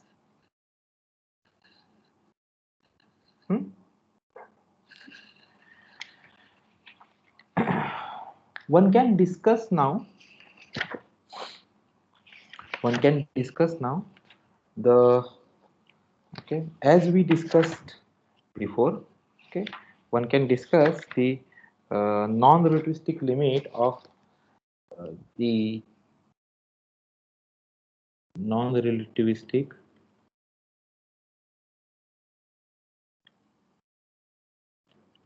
limit of Klein-Gordon equation plus electromagnetic field. Okay, that is this equation. Okay, not with this. Okay, in general. Okay, so non-relativistic limit of Klein-Gordon equation in the presence of electromagnetic field, electromagnetic interactions. Okay, so now this is the same exercise, same. So the procedure is exactly same as we did before. Okay, for free Klein-Gordon equation. Okay, so you have to set up. So I will just give you the starting point. Okay, what you can do, you can write this Klein-Gordon equation in this form. Okay, IH cross del mu minus E by C A mu. Okay.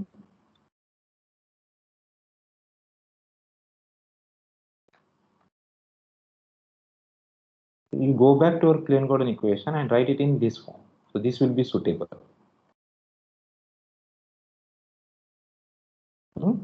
Then the next step is to write this in t and the time part and space part separately. So you'll get, I'll just set the equation and then later on you can do del t minus E A0.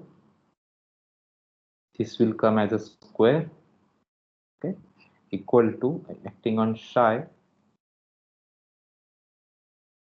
equal to c square, or you can write c square here. Anyway, you can write it here, no problem. C square into IH cross Laplacian plus E by C vector A, okay, square plus m square c to the power 4, taking on psi equal to 0. Okay, so this is nothing but the Klein-Gordon equation again.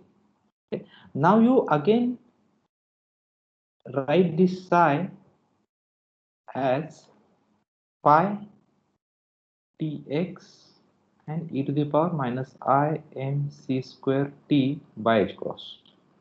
Okay, and follow the same procedure. Follow the same procedure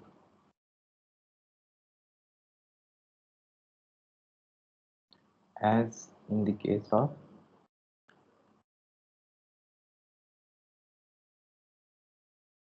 free Klein-Gordon equation. Okay, what you will get is very interesting.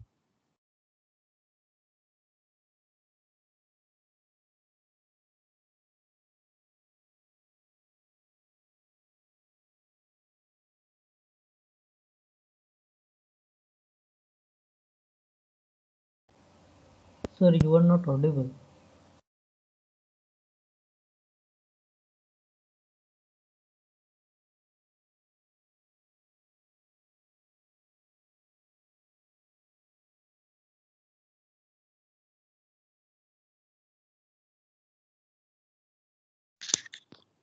Hello. Sir, yes, sir. So what you will get is the following. So if you use this, if you follow the same procedure as we discussed before, what you will get is the following: IH cross del phi by del t equal to 1 over 2m IH cross Laplacian plus E by C A square plus E A0 plus IH cross E divided by 2 MC square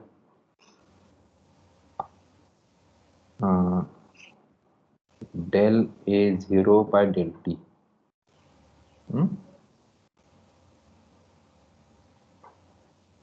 Phi, yeah, so this is equal to this. So this is nothing but your Schrodinger equation in the presence of electromagnetic field. Okay, so when you must have seen this when you discussed this time dependent perturbation theory. Okay, so a problem of interaction of matter with radiation that you can deal by using time dependent perturbation theory. Okay, and I'm sure that you must have discussed this in quantum 2. So this is the this represents the Schrödinger equation in the presence of electromagnetic field. And this there are several interesting special cases. Okay? So one way is to write this del or Laplacian in as a p operator, momentum operator, that you can easily write. Okay, it is like a p operator. Okay, and what you can do is that you expand this. Okay, so let us discuss this. Okay, so I h cross Laplacian plus E by C A square acting on phi. So this is one of the term, right? This is one of the term. Okay. Let us see what that expansion gives us. Okay, this is equal to I h cross gradient is minus momentum operator, right? Momentum operator is minus I h cross gradient.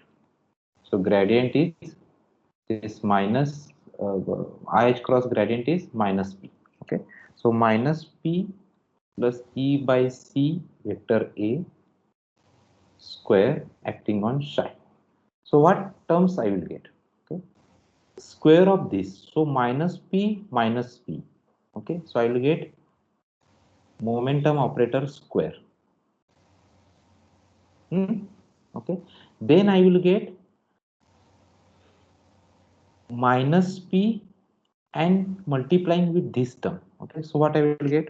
Minus E by C momentum operator dotted with A and acting on phi. So this is acting on phi. It's not psi, it's phi here. Okay, then I will get minus E by C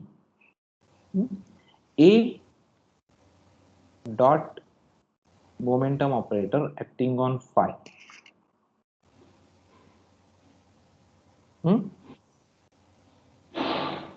Okay,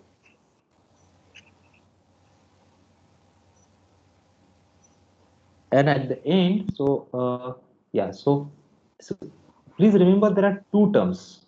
Okay, one term is coming from P acting on A and they will act on phi. Okay, then A acting on P and that will act on phi. Okay, and then there will be another term A acting on, yeah, so this term is, just a minute,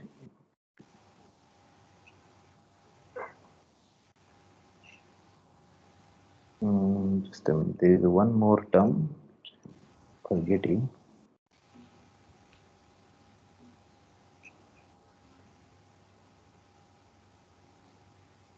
Yeah, correct. Okay, so when I consider action of this on this part, okay, there will be P dot A acting on phi, and so before writing this term, let me write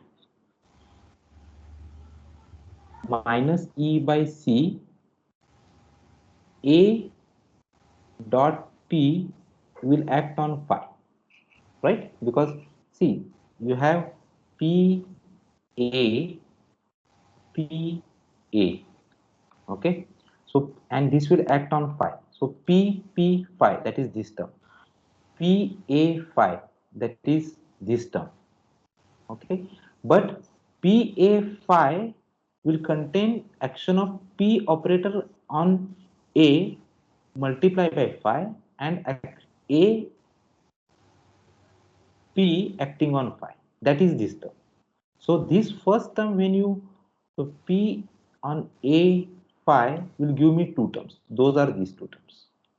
Okay. Then next is A acting on P, that is minus E by C A, that is one term only, A dot P phi. Okay. and then you have E by C, so plus E by C square A vector A dot vector A, okay, acting on phi. So this term is nothing but your Laplacian square kind of thing, okay, but I will keep it in this form only, vector P square. Okay. These two terms will add minus 2E by C P dot A will act on phi minus E by C A, sorry, these two terms will add.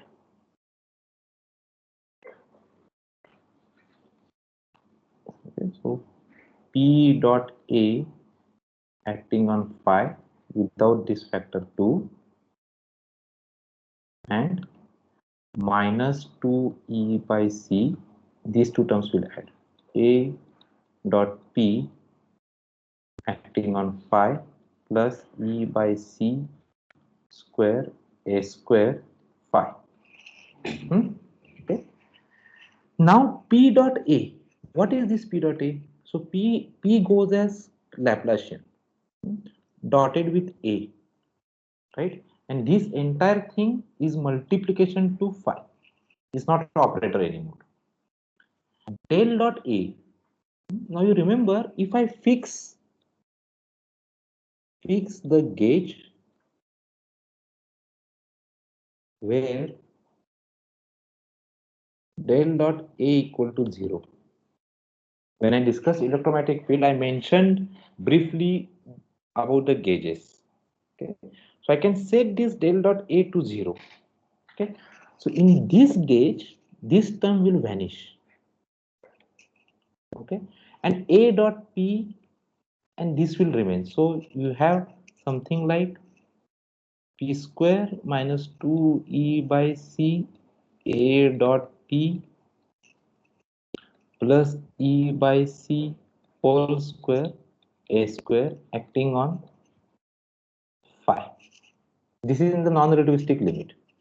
This is equal to, so if you see, so this I have to multiply by C square and add to it m square C to the power 4. This is equal to this term, or if I use this, then I have to multiply by 1 over 2m. I have to multiply by 1 over 2m and then add these terms. Whatever we do, this term corresponds to what? Can anyone tell me?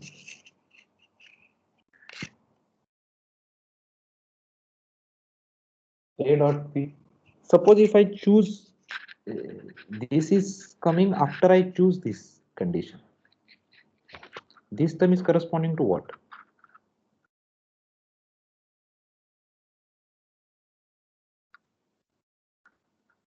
So let me write it full term, then maybe you will recognize. So if I use this analysis and substitute it here, then I will get. Okay. So please do that. Okay. I'm skipping steps in between. Okay. IH cross del phi by del T equal to P operator square divided by 2m, okay, minus E by C A dot P, because I'm dividing by 2, that's why that 2 factor has gone, plus E A0, okay, plus I E H cross divided by 2 MC square del A0 by del T, and this will act on phi. Yeah. So can you recognize this equation?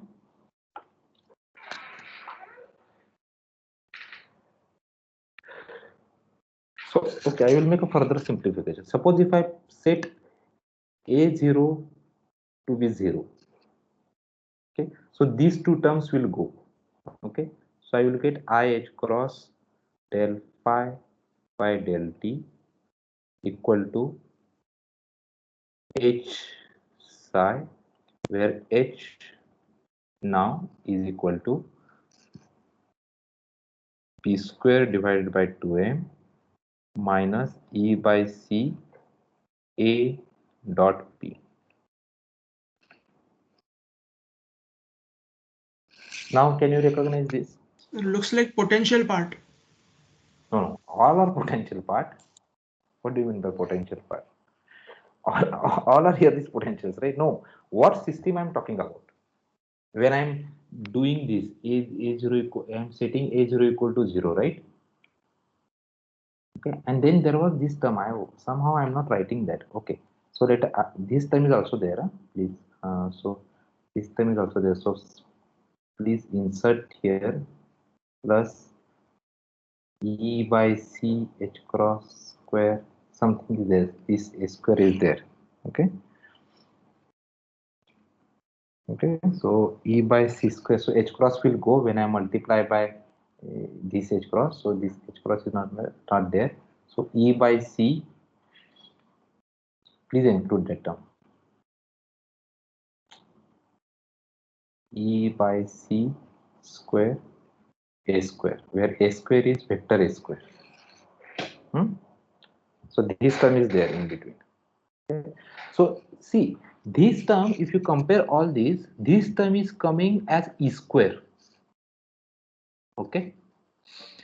So if I want to tackle this problem by perturbation theory, okay, my perturbation parameter will be E charge, and with that I can neglect this term. This will be a next order correction. This will come as a next order correction, this A square term. So if I assume A0 equal to 0 and further weak field limit,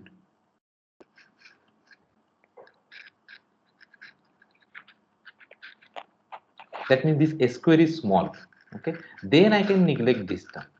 Okay, this implies this A square term is negligible, 0. I am putting this term to 0, setting this term to 0. Okay, fine.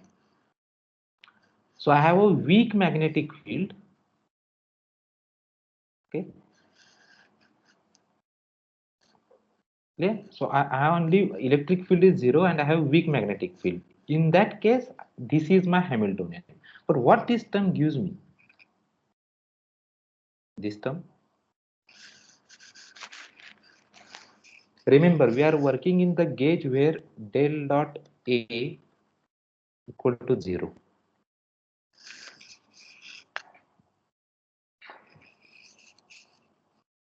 So I will leave this for you to think. Okay, what this term gives. So remember, we are working in the gauge where del dot A equal to 0. We are working in with A0 equal to 0 and weak field limit. This is not as such required to emphasize about this term. Okay, this will be just this term will come and sit here, no problem at all. But there is something nice about this term. Nice, not nice. I mean, there is some physical effect associated with this term when you work in this gauge. So please think about this. Okay, and when I say please think about this, you somewhere this will come as a problem. Okay, so complete this, okay, and set up the equation. So discuss the physics of this term. Okay. So in the non-relativistic limit, this will be your Klein-Gordon equation. This is same as your Schrodinger equation in electromagnetic field. Now I am discussing special cases. One of the special cases is this.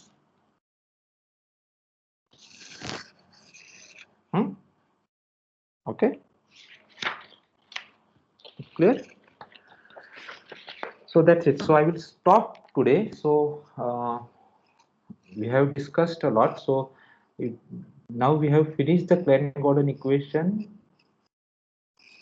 Okay, its solutions, charge density, current density, normalization, and non-relativistic limit. Okay. Then we saw how to introduce the electromagnetic interaction. Okay. And for electromagnetic interaction, what is the current density and charge density? Okay. But before that, you please finish all these steps in between, because I'm going to ask this in the exam. Okay. So I'm not giving you the computation in between. So please do that. And so we have discussed one case where uh, the potential is of the form of central force field. Okay, your vector potential is 0 and the scalar potential is in the form of central force field. Okay. Then you get the equation for pionic atom. How to solve this, we will see later. Okay, the solution is not straightforward. Okay, you have to use the same technique as you used in hydrogen atom. Okay, namely the associate Laguerre polynomials. So solution will be written in terms of associated Laguerre polynomials. Okay, but this term will give me the corrections to your usual energy spectrum. Okay, then the non-relativistic limit of the Klein-Gordon equation. And it has correctly reproduced the Schrodinger equation in electromagnetic field. Okay, one can discuss after this. One can discuss the Klein-Gordon equation in the presence of barrier potential, as you Schrodinger equation in presence of barrier potential. Similarly, you can discuss Klein-Gordon equation in the presence of barrier potential. Okay, so many things you can discuss: barrier potential, square wave, harmonic potential, 1 over r potential, and so on. Okay, and you will get interesting effects in each problem. You will get the interesting effects. Okay. One can show that if your barrier, suppose if you consider the Klein-Gordon equation in the presence of barrier, okay, you have a square well, or not barrier, sorry, you have a square well. Okay, and if the square well is deep enough, okay, that means that this square well is deep enough. Okay, for shallow square well, one may not get the effect which I am talking about. But if this well is deep enough, then you get what is known as pair creation effect. Okay, so you will have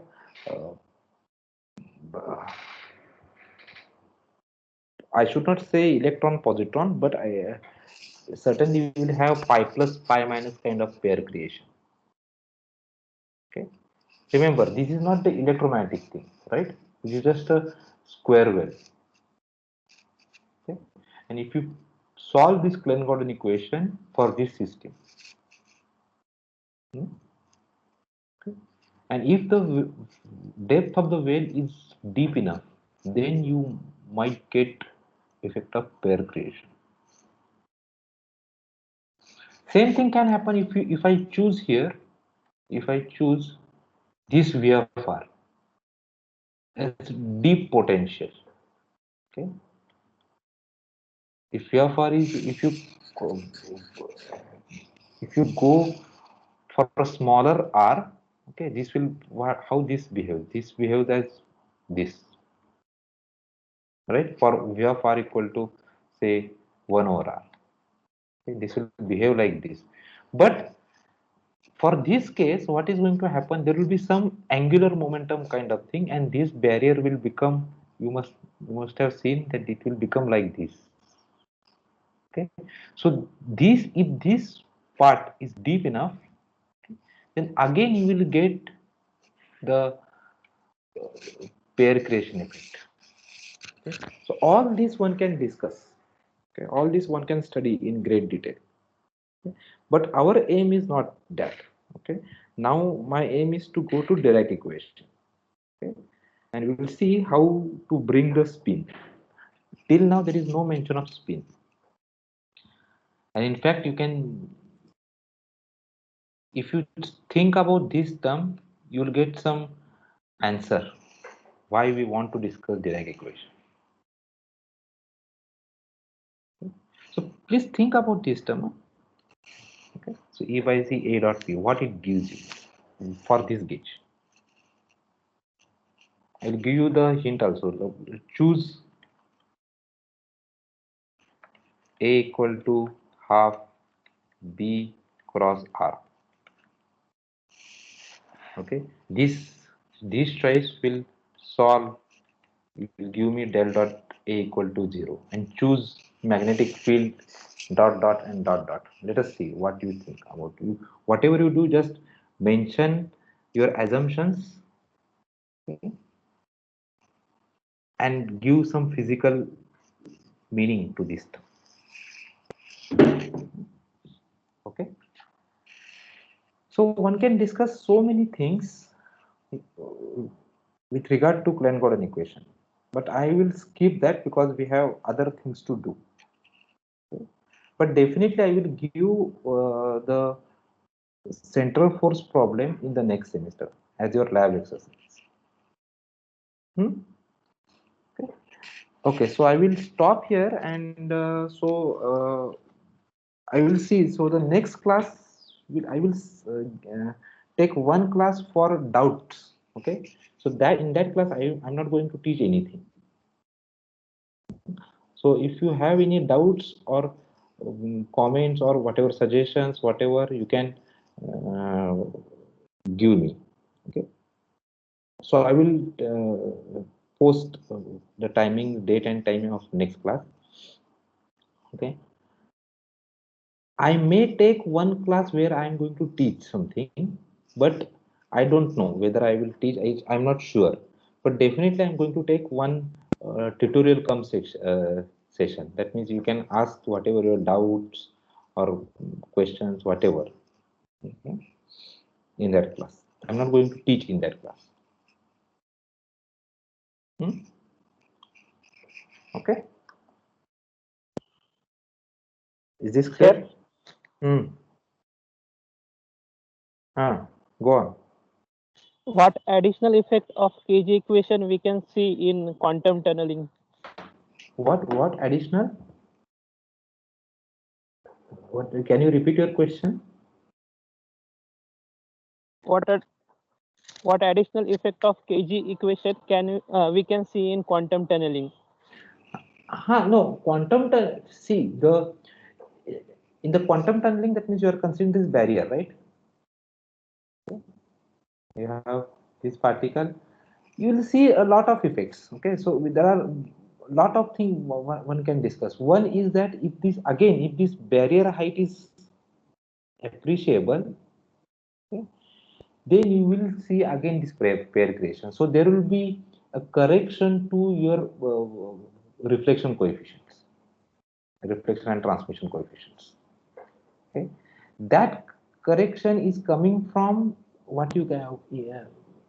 I want to say, but I will not say it is. It's coming from your antiparticle. There will be some reflection and transmission coefficients here in Schrodinger equation, but same thing you can do here also. You will get correction terms, and those correction terms will be coming from your antiparticle.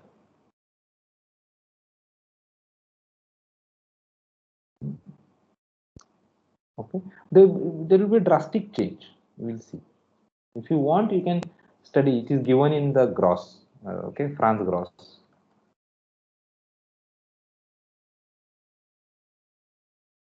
One can start with the positive energy solutions, okay, but at the end you will see that the negative energy solution come into the picture. Suppose you start with the positive energy solution, okay, e to the power minus I e p by h cross, and then psi of x. Okay. Ultimately, and you send that, you consider a Klein-Gordon particle coming from the left hand side. There is a barrier, okay, and you solve now the Klein-Gordon equation in the respective regions. You will see here that you will have to face the problem of negative energy solution, and that will be interpreted as the positive energy solution for antiparticle. Negative energy solution for particle will be interpreted as the positive energy solution for antiparticle.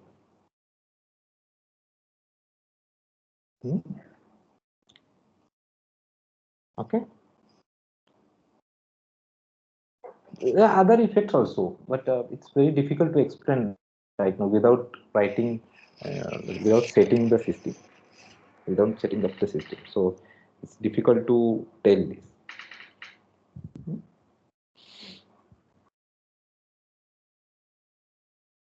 Okay. Fine. So if there are no other questions, then I will end the meeting. If you have any question, you can ask. Huh? Huh?